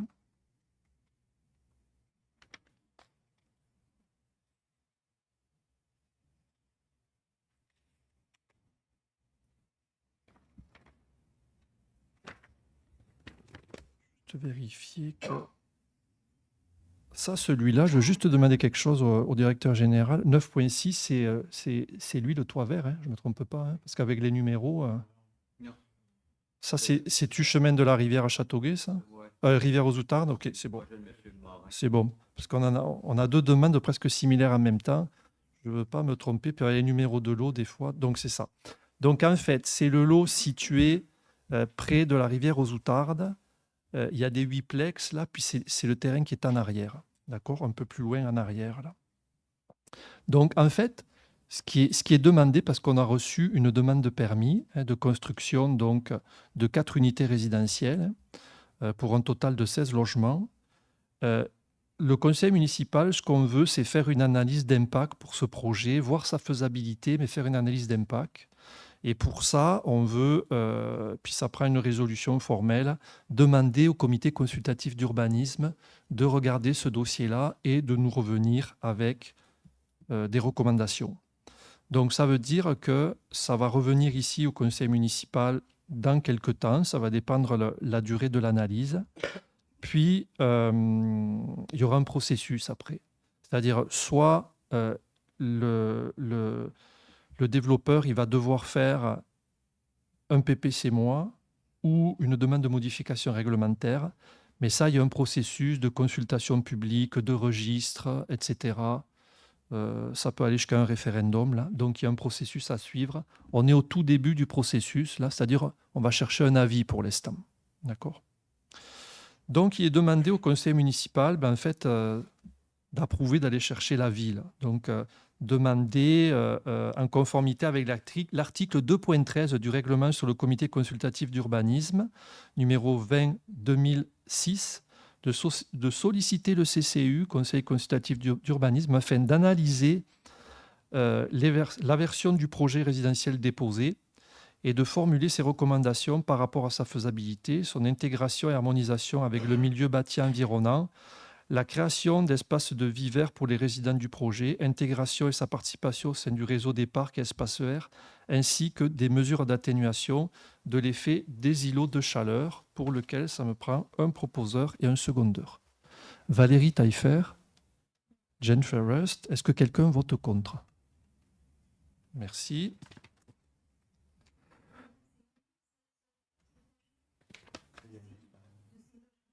C'est 9.6, le numéro de lot 9.6, c'est celui-là. 9.6. Oui. 9.7, demande de PPC-moi pour un projet domiciliaire de 6 logements sur le lot 6 455 726. Donc en fait, ça, c'est 4 siplex, d'accord ? Et là, c'est lui qu'on parle du toit vert. Donc, je vous rappelle le procès. Enfin, quand je dis le toit vert, c'est les voisins, en fait. Là, je ne devrais pas dire ça, mais c'est pour situer. C'est à côté. Donc, on a eu un avis de motion qui a été déposé donc pour un projet de PPC-moi. Il y a eu une consultation publique le 2 juillet. Aujourd'hui, dans le fond, on a une recommandation du CCU d'approuver le PPC-moi, donc d'approuver le projet. Mais il y a des prochaines étapes à ça. Là. Si le projet est approuvé par le conseil, il y aura la tenue d'un registre là aussi. D'accord ? Suite à ça, c'est le processus réglementaire. Là. Donc, tenue d'un registre. Je n'ai pas la date, hein, ça sera par avis public. Puis, il faut savoir que c'est que certaines personnes qui pourront aller signer le registre. D'accord ? C'est les secteurs. C'est le secteur concerné et les secteurs voisins. Mais ça sera marqué dans l'avis public qui sait qui peut signer le registre ou pas. Donc, dans le fond, c'est un projet qu'on a déjà parlé, mais donc c'est la construction d'unités d'habitation multifamiliales de 6 logements. Donc, c'est 4 siplex, dans le fond. Puis, c'est des unités... Pourquoi on demande, dans le fond, un PPC-moi, c'est-à-dire une dérogation qui est passée par le comité consultatif d'urbanisme. C'est au sujet de la hauteur parce que c'est un étage de plus que prévu. Donc normalement, c'est 2 étages et là, on est à 3 étages. Donc, il y a des enjeux aussi de distance minimale là, mais qui ne sont pas très importants, donc qui peuvent faire quand même l'objet d'une dérogation. Là. Il y a un petit enjeu de bande végétale aussi, parce qu'on demande des bandes végétales de 2 mètres, puis à un moment, elle réduit à 1,3 mètres. D'accord ? Puis la distance entre les allées d'accès au terrain, elle est à 27,4 mètres, alors que nous, on demande 30 mètres. Bon, ce n'est pas un gros écart, là. Ce qu'il faut savoir, là, c'est que le CCU a déjà fait quelques recommandations dans le passé dans ce dossier-là, puis il y a des modifications qui ont été apportées, notamment les façades en briques. Puis, il y a un gros effort qui est fait dans ce projet-là au niveau des arbres. Il faut savoir que normalement, un projet comme ça, au minimum, il doit y avoir 12 arbres de plantés. Et là, ce que nous annonce dans sa demande le développeur, c'est qu'il y en aurait à peu près une trentaine d'arbres, avec la plupart des essences de la région, si je peux dire. Donc, des érables, érables rouges, amélandrier. Ce qui fait une évolution quand même, parce qu'il n'y a pas beaucoup d'arbres pour l'instant. Même pour ne pas dire il n'y en a aucun, on va dire ça comme ça.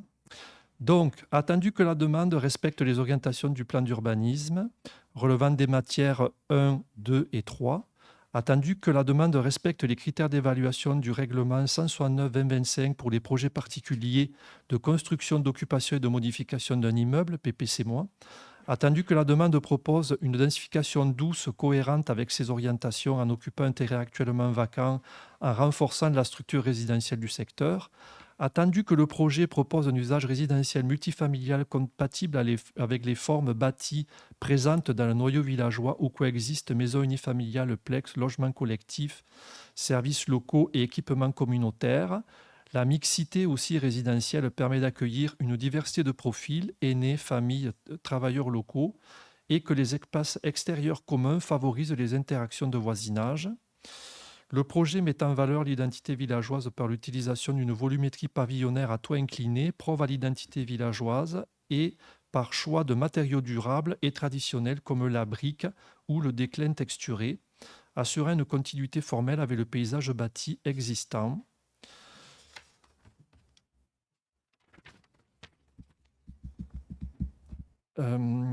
Il contribue aussi à la réduction de l'effet de serre par le fait de la végétalisation et de la plantation d'arbres qui devraient à terme offrir une large canopée et une réduction des espaces minéralisés, c'est entièrement minéralisé pour l'instant. Et le CCU recommande le projet. Donc, il est demandé d'accepter le projet de résolution de demande de PPC-, et d'autoriser la réalisation du projet qui vise la construction tel qu'on vient de l'indiquer. Donc, la présente autorisation donnée par le Conseil ne dispense pas les obligations du demandeur à obtenir le cas échéant tout permis, certificat d'autorisation, approbation ou avis requis en vertu d'une loi ou d'un règlement. Ce pourquoi ça me prend un proposeur et un secondeur. Valérie Taillefer, Robert Gregg, est-ce que quelqu'un vote contre? Merci. 9.8, demande de PPC- pour un stationnement hors rue sur un lot vacant pour la Légion royale canadienne. Donc là, c'est le même processus que tout à l'heure, en fait. On a eu un dépôt de PPC- au dernier conseil. Il y a eu une consultation publique, c'était le 2 juillet aussi. Donc là, il y a une proposition d'approuver la demande de PPC-. Et là aussi, il y aura les registres, etc., mais après. Donc, dans le fond, la demande ici, ça vise un projet de construction, donc un PPC-, déposé par la municipalité d'Armstrong au nom de la Légion royale canadienne. D'accord ? Ça concerne plusieurs lots. Et dans le fond, ce qui est visé, c'est d'abord régulariser la situation de l'utilisation des lots actuels et qui est un lot vacant adjacent à la Légion, donc en face, comme stationnement pour l'organisme. D'accord ? Créer un stationnement public qui sera également utilisé et intégré à un réseau plus vaste de parcs et de transports actifs, permettre une entente compréhensive entre la Légion royale canadienne et la municipalité concernant l'intégration des lieux de l'organisme au sein du plan municipal de sécurité civile, de sorte que l'établissement deviendra un lieu d'hébergement en cas d'urgence. Là, on s'entend que l'entente, ça fera l'objet d'une résolution ultérieure. On ne parle pas de l'entente ici, là.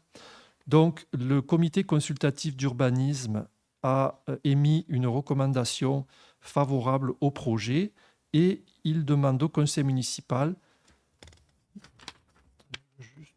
voir quelque chose, d'accepter le projet de résolution qui autorise la régulation et l'utilisation des lots vacants comme stationnement tel qu'expliqué précédemment pour l'organisme la Légion royale du Canada, ce qui pour l'instant est en dérogation aux dispositions relatives à l'usage du règlement de zonage, de permettre l'utilisation des lots comme stationnement à des fins publiques, y compris un stationnement qui sera également utilisé et fait partie intégrante d'un réseau de transport actif vert qui sert de lien entre les parcs et les espaces naturels, en dérogation aux dispositions relatives à l'usage de règlements de zonage. Et de permettre l'utilisation du bâtiment, comme j'expliquais, donc qui est situé au 33 rue Prince-Albert, comme lieu d'hébergement en cas d'urgence.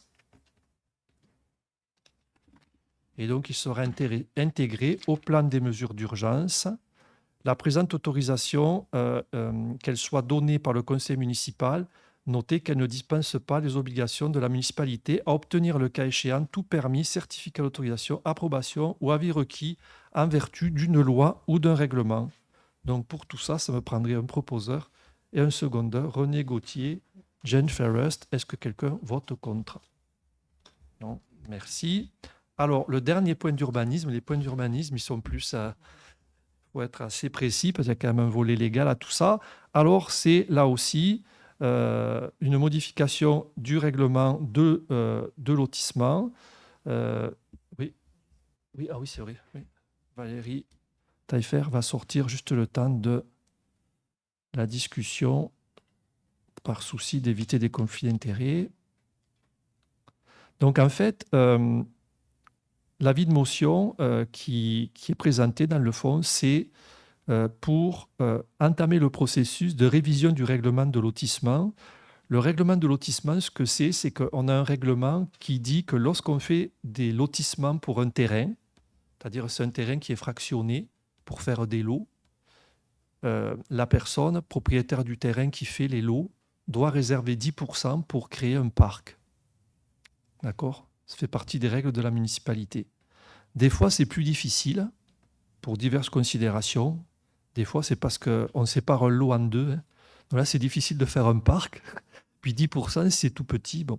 Donc, il y a une possibilité de donner une compensation monétaire.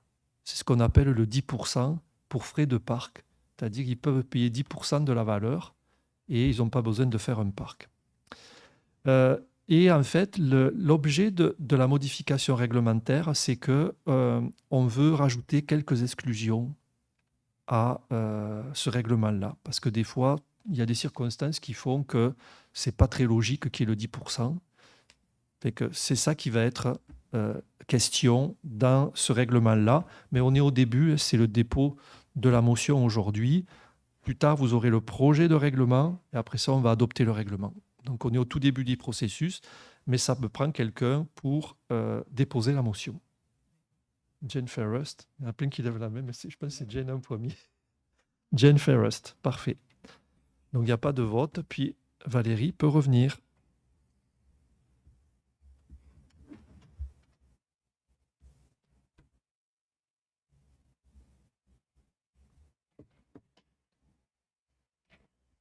Alors, point 10, communication, culture, loisirs et vie communautaire. Donc, 10.1, rapport des activités de la bibliothèque pour le mois de juin. Ça va être très bref, c'est un rappel. Le club de lecture ETD se poursuit jusqu'en août.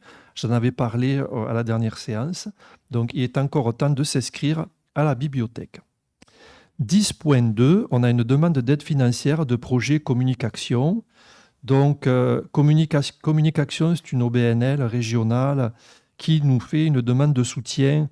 En fait, ils s'occupent beaucoup, ils donnent beaucoup de services auprès des aînés en perte d'autonomie qui sont à leur domicile.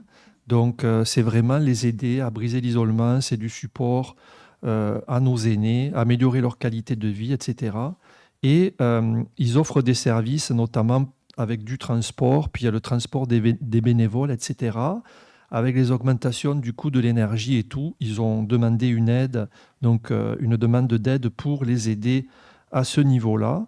Donc, le conseil municipal est sensible à tout ce qui entoure le vieillissement de la population et à garder le plus possible nos aînés à domicile. Donc, tout ce qui peut y contribuer est bienvenu. La demande présente un intérêt collectif, hein, il va de soi. Donc, ce qui est demandé, c'est la somme de 300 $. Donc, il est demandé au conseil municipal d'accorder à l'organisme Projet Communication une aide financière de 300 $ afin de soutenir la poursuite de sa mission auprès des aînés en perte d'autonomie résidant à domicile et que l'aide financière soit conditionnelle à la disposition des crédits au respect des modalités applicables de la politique d'aide financière, partenariat et bourse et reconnaissance municipale, ainsi qu'au dépôt et reddition de comptes montrant comment l'aide a été utilisée et que ce soit imputé au poste budgétaire concerné. Donc ça me prendra un proposeur, un secondeur. Michel Aymon, Valérie Taillefer. Est-ce que quelqu'un vote contre? Non, merci. J'en profite pour rappeler d'ailleurs, parce que c'est une OBNL qui m'ont invité à leur assemblée générale. Je trouvais ça intéressant et ça permet de voir qu'est-ce que font dans les détails les OBNL, soit de la région qui ont des services dans la municipalité ou celles de la municipalité. Donc, n'hésitez pas à m'écrire si vous voulez m'inviter, que vous avez une association, qu'elle soit sportive, culturelle ou autre. Si mon agenda le permet, ça me fait plaisir de venir vous visiter. Donc, n'hésitez pas. 10.3, lettre d'appui au centre de formation d'Huntington pour une demande de financement. Donc, c'est une lettre d'appui. Le centre de formation d'Huntington présente le projet Aînés branché, autonomie numérique, sécurité technologique et intelligence artificielle dans le cadre du programme Nouveau Horizon pour les aînés, volet communautaire 26-27. Donc, ça vise à offrir aux personnes âgées de 55 ans et plus des formations donc, sur tous les sujets qu'on vient de dire. Une initiative qui répond aux besoins de la communauté, favorisant l'autonomie des aînés, contribue à la prévention des fraudes et à l'exploitation financière. La municipalité reconnaît l'importance de soutenir encore une fois les initiatives favorisant le mieux-être, l'autonomie et l'inclusion des aînés du Haut-Saint-Laurent. Donc, il est demandé au conseil municipal d'appuyer le projet Aînés branché, autonomie numérique, sécurité technologique, intelligence artificielle, qui est présenté par le centre de formation d'Huntington dans le cadre du programme Nouveau Horizon pour les aînés, volet 26-27. Donc, on reconnaît que ce projet contribue au développement des compétences numériques des aînés. La présente résolution sera transmise au centre de formation de Huntington. Ça me prend un proposeur, un secondeur, Jane Ferrest et Michel André Aymon. Merci. Maria Yanapa. Donc, on passerait à la deuxième période de questions. Je vous rappelle que la deuxième période de questions doit toucher les points qui sont à l'ordre du jour. Oui. Il y a déjà quelqu'un, vous pourrez après. Oui, bonjour. Le point 4.2, l'emprunt initial, le règlement là, de la Banque royale du Canada. Oui. Est-ce que vous retournez en soumission ou si vous continuez avec la même institution? Ça, je vais laisser monsieur le directeur général répondre. Oui. C'est un renouvellement. Donc, nous, c'est Québec qui veut. Les règlements d'emprunt, c'est géré par Québec. Donc, c'est Québec qui, par la suite, va en appel d'offres. Donc, ce qui veut dire que nous, demain matin, moi, j'ai des formules à envoyer au gouvernement du Québec pour dire comme quoi que le Conseil va approuver le processus de renouvellement, dans le fond, du solde de ce règlement d'emprunt-là. Québec, par la suite, met en marche ce solde-là qui va probablement le mettre dans un paquet d'autres ensemble de demandes de règlement d'emprunt, peut-être pour 20 millions, 50 millions, et pour acheter les meilleurs taux. Et puis à ce moment-là, il y a un appel d'offres public qui est fait par le gouvernement. Alors oui, ça peut être encore Banque Royale, mais ça pourrait être Desjardins, ça pourrait être Banque nationale. Mais vous avez expliqué beaucoup de chiffres, mais est-ce que vous avez parlé du taux d'intérêt qu'on payait sur celui-là? Celui-là présentement? Oui. Oh, je ne l'ai pas avec moi. Dans la réseau, il n'y est pas non plus. Non, je ne l'ai pas. Et c'est vrai que dans les documents techniques qu'on a eus, c'est tout du gouvernement. C'est tout gouvernemental, en fait.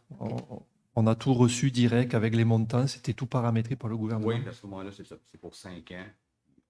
Mais le taux n'était pas non plus dans le document qu'ils nous ont donné. Il n'était pas dans le document? Non. Non, en tout cas, je ne l'ai pas vu. Non, parce que ça va dépendre quand ça va sortir à la fin. OK, merci. Avec plaisir. Il y avait monsieur ici, oui. On va aller au micro. Bonjour tout le monde. Juste pour revenir un petit peu sur ma pancarte, là, on dit de la retirer. On retire quoi? Ma pancarte temporaire, la pancarte totale? C'est de savoir, je veux savoir où vous m'alignez. Moi, je vais mettre ça beau. Hein. En fait, l'inspecteur va vous contacter pour vous donner les détails, mais c'est la pancarte qui est au-dessus de la vitrine, en fait. Le présent. Est-ce que je remets l'enseigne qui était là avant ou Patrick puis des autres? Là, Ouais, parce qu'avant, en fait, c'était une pancarte où il y avait plusieurs commerces. Exactement. Moi, j'ai mis ça temporaire. Là. Ouais. Oui, là, pour l'instant, c'est temporaire. Là, c'est temporaire. Je sais que c'est Voilà. temporaire. Vous avez vu l'intérieur, c'est fait de sa coche. Là, Oui. à l'extérieur, je veux la même chose. Mais là, je pense qu'on veut enlever au complet les 4. Ouais, les parce que- 4. Mais Oui, oui, ça ne m'appartient pas. Là. il faudra voir avec le propriétaire, parce qu'en fait, autrefois, ça rejoignait l'ancien règlement, parce qu'entre, il y a eu un nouveau règlement aussi, hein, en 2023, là aussi. Et il y avait plusieurs commerces. Donc, ils se partageaient la pancarte. Ah, ça, je comprends tout ça. Je comprends. Mais là, on parle pour normal. Moi, je beau tout ça, mais là, vous voulez quoi? Que j'enlève l'enseigne que j'ai mis temporaire dessus l'enseigne? Non, mais en C'est fait, ça ou c'est. c'est le complet qu'il va falloir enlever. OK, mais ça, à quelque part, je comprends la situation, mais comme si vous me dites à moi, enlève-la, mais c'est pas à moi l'enseigne, c'est au bâtiment. Ça, Ouais. ça, je comprends, mais de l'autre côté, si j'enlève ma toile que j'ai mis, pour remettre l'autre qui était avant, les Patrick, les affaires qui n'étaient pas vraiment beaux d'abord en attendant. Je ne sais pas si vous acceptez la mienne en attendant versus ce qui était là avant. Ben, en fait, vous avez vu, la décision, c'est qu'il n'y ait rien. C'est Et après ça, il faut voir avec le propriétaire. Là. Puis comprends. peut-être faire un Parce tour que je de bras avec comprends, mais je veux pas, l'inspecteur, là. moi, je sais faire de la business, je m'en viens faire ouvrir quelque chose dans votre ville. Si j'ai un propriétaire qui va aller se battre, moi, je ne veux pas être pris entre le propriétaire et la ville. Là. Puis, je n'ai pas Ouais. goût d'avoir un magasin qui a de l'air de la broche à foin là, non plus. là. Exact. Mais le but de tout ça, puis je l'ai dit quand j'ai parlé des PIA, c'est pas qu'il y ait des batailles, certainement pas, mais surtout dans cette rue-là, qui est quand même la rue principale, il y a un souci d'harmoniser l'esthétique et il y a encore du travail à faire. On s'en est parlé d'ailleurs. Avant que j'arrive, c'était vraiment. Le Quand monde je suis me venu vous félicite voir- là, d'avoir enlevé ce qui était là depuis Non, tout à fait. 2-3 ans. Tout à fait. En attendant, j'aimerais ça quand. Je ne sais pas c'est quelle demande qu'il faut faire. Moi, je suis prête. Moi, je dis, moi, je suis prête à me mettre aux règles puis d'avoir une super belle enseigne. Je suis d'accord à 1000%, mais là, moi, je suis conscient que je vais m'en aller dans une bataille. Là. Que c'est genre le propriétaire en Non. là, je ne veux pas être pénalisé. Ben- Je vais quand même payer un coup pour avoir une enseigne. Après ça, là, en Ouais. attendant, je ne sais pas si je suis Oui, assez mais clair. je vous suis, mais tu sais, le but, c'est d'essayer de trouver des solutions adaptées. Là. Ce qu'il faut faire, là, la décision est prise, il faut aller voir l'inspecteur, puis il faut voir qu'est-ce qu'on fait avec ça. Là. C'est vous qui avez fait la demande. Oh, j'ai fait de la demande, ça, je dis Donc, ça. Moi, j'ai été un nous, petit on peu, y va là, j'ai avec fait le de quoi demandeur. temporaire, j'ai fait, mais là, vous comprenez que je sais où ça va s'en aller. Vous le savez aussi. Ouais, ouais. À quelque part, j'ai pas goût de. C'est pas beau. Si je l'enlève, c'est peut-être encore plus laid. C'est une belle œuvre d'art que j'ai mis en haut. Si je l'enlève, vous allez avoir juste du blanc. C'est comme moins beau, c'est encore plus laid. Je sais pas si je veux pas avoir des troubles, mais en même temps, je veux me conformer, mais en même temps, c'est pas ma pancarte, la chose qui est là. Puis moi, je veux une pancarte parce que j'en ai besoin d'une. Ouais. Fait que je sais qu'on risque de se promener puis de jouer à la chaise. Puis, Mais là, pour l'instant, on en est là. Puis comme je vous dis, le mieux, c'est de voir l'inspecteur. avec la ville, on se voit ça. Mais en tout cas, je vous remercie. Je vous souhaite la bienvenue à tous de venir me voir. Venez voir la place, c'est super beau. Écoutez, je suis content que vous m'accueilliez dans votre ville. Puis il va être là avec des meilleurs prix. Puis n'hésitez pas, là. Je suis là pour ça, là. Fait que je vous remercie. Avec plaisir.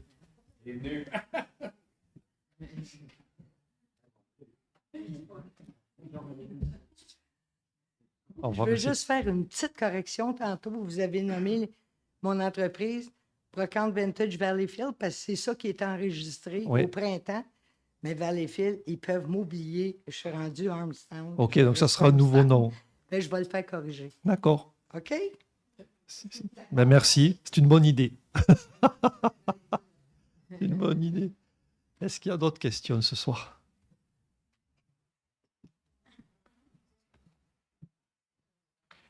Jesse. La question concerne la consultation publique l'autre jour pour le 3 verts, Ouais. whatever, projet 3 Oui. verts. Combien de personnes ont été là? 2. Je sais que un des problèmes, je crois, et je sais que comme toutes les règles ont été suivies par la ville, une chose que je pense c'est un des plus gros problèmes avec les communications, c'est que les process verbaux, de le 1er juin n'ont pas encore sorti. Ça veut dire que si quelqu'un veut savoir qu'est-ce qui était sur la table ce jour-là, faut qu'ils aillent sur YouTube. Il a besoin de voir la vidéo. Ou peut-être voir mon site web. Ça veut dire qu'il n'y a pas vraiment une option pour informer le monde en avant de la publication de la date pour la consultation publique. Alors, c'est pas sur le radar, en effet. OK. Ben, je vais vous répondre. En fait, je vais répondre à 2 volets. Le premier volet, ça concerne les PV. Les PV, ce qu'il faut savoir, c'est que quand on fait une séance, comme aujourd'hui, il y a Isabelle qui est en arrière et puis qui prend, quand on dit proposeur, secondeur, ben ça prend quelqu'un qui le note, là, parce que moi, je ne peux pas parler, noter, regarder. Donc, puis il y a Monsieur le Duc aussi. Et donc, on élabore après la réunion le procès-verbal. Et le procès-verbal, pour qu'il soit en force, donc publié sur le site, en fait, il y a 3 actions qui doivent être faites. La première, c'est qu'il doit être voté par le Conseil. Vous avez vu là, on a noté les PV des dernières rencontres. Donc ça veut dire que celui du 1er juin, il ne peut pas être en force début juillet parce qu'on vient de l'approuver là. D'accord ? Donc là, il est approuvé. On l'a approuvé en début de séance. Une fois qu'il est approuvé, pour qu'il soit en force, il faut qu'il soit signé.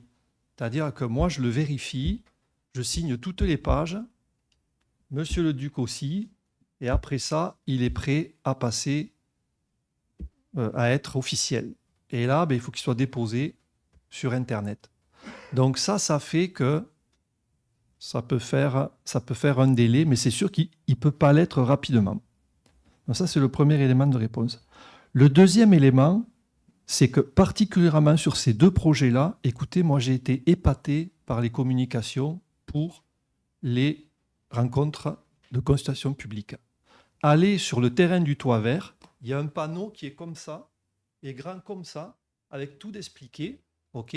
Et aller en face de la Légion, c'est pareil. Vous avez un panneau qui est grand comme ça, et comme ça, puis il y a tout d'expliqué. La réunion est le 2 juillet, ta. Alors, puis il y a les avis. Fait que là, je me dis, puis c'est local en plus. Donc, je ne sais pas qu'est-ce qu'on peut faire de plus. Je trouve que c'est beaucoup. Moi, honnêtement, quand j'ai vu ces panneaux, j'ai dit waouh. Parce que moi, je ne m'occupe pas de ces volets-là. C'est l'administration qui s'occupe de ce processus-là. Mais moi, au contraire, j'ai trouvé que c'était quand même bien fait, là, sur le coup. Voilà ce que je peux répondre. OK. Mais en même temps, si vous avez eu 2 personnes à la séance, ça dit quelque chose, right? This is a pretty involved town when people want to be, they want to know what's going on. I mean, I follow this stuff hard, and I didn't even know. And the sign, appreciated, it is completely part of the town's obligation to put up a sign like that. So it's not, worthy of a thank you. Mais tu sais, je crois aussi qu'il faut le voir dans un processus. C'est que, surtout dans ce projet-là, la consultation publique, c'est pas... Il n'y a pas un vote de ceux qui sont là, puis ça ne se décide pas. Il n'y a rien qui se décide là. Là, les gens, ils y vont, puis ils peuvent dire ce qu'ils pensent du projet. Beaucoup, c'est pour poser des questions. Moi, j'étais là, donc les 2 qui sont venus, je les ai vus. Donc, c'est ça, ils posaient des questions. C'était intéressant, d'ailleurs, les questions qu'ils posaient. Mais après ça, il y a le registre. Et après ça, il peut y avoir un référendum dans ces projets-là. Donc, Oui, tout ça, c'est info que les gens peuvent apprendre durant la c'est consultation. tout un processus. Mais en même temps, il y a des villes qui donnent, comme vous, monsieur, qui donnent des sommaires inofficiels, unofficial summaries of what was said in the meeting. I'm doing it on the Ormstown Observer website, pretty much verbatim. Et peut-être, ça peut être quelque chose qui peut être institué avec la ville as part of their communications efforts. On a maintenant pas d'accès accès à les avis, à le bureau de poste. Ça veut dire qu'on a le site web, et j'imagine le trafic là, c'est pas gros. Et ici, peut-être un sommaire sur Facebook de qu'est-ce qu'on parle, Alors, de quoi, qu'est-ce qu'on parle ouais. aujourd'hui. Ça va être En une fait, aide à les citoyens. ouais. Alors, est-ce qu'il y a place à l'amélioration? Je vous dirais que tout a place à l'amélioration. Mais je veux quand même souligner à ceux qui nous écoutent qu'il y a des municipalités, honnêtement, puis je citerai personne, hein, les séances ne sont pas enregistrées. Il n'y a même pas les PV, jamais sur le site Internet. Il y en a, il n'y a même pas les ordres du jour. Je veux dire, avec certains, on part de loin, là. Fait que, je veux dire, est-ce qu'il y a place à l'amélioration? Probablement. Et on s'est questionné avec l'arrêt de l'affichage des avis publics à la poste de qu'est-ce qu'on pourrait faire. Mais on ne part pas de rien. C'est ça que je veux dire. Tu sais. On ne part pas de zéro. Je pense qu'on a de bonnes bases au niveau transfert de communication. Est-ce qu'il y a place à l'amélioration? Probablement. Probablement, mais on est quand même dans une réflexion en lien avec le fait que la Poste, ça a arrêté, parce que c'était quand même un point intéressant, la Poste. Mais là, on ne peut plus. Fait que ça va être à voir la suite. Merci pour les questions. Y a-t-il d'autres questions? Ça va? Donc, ça va me prendre un proposeur et un secondeur pour lever la séance. Jacques Guilbault, René Gauthier. Merci. Merci.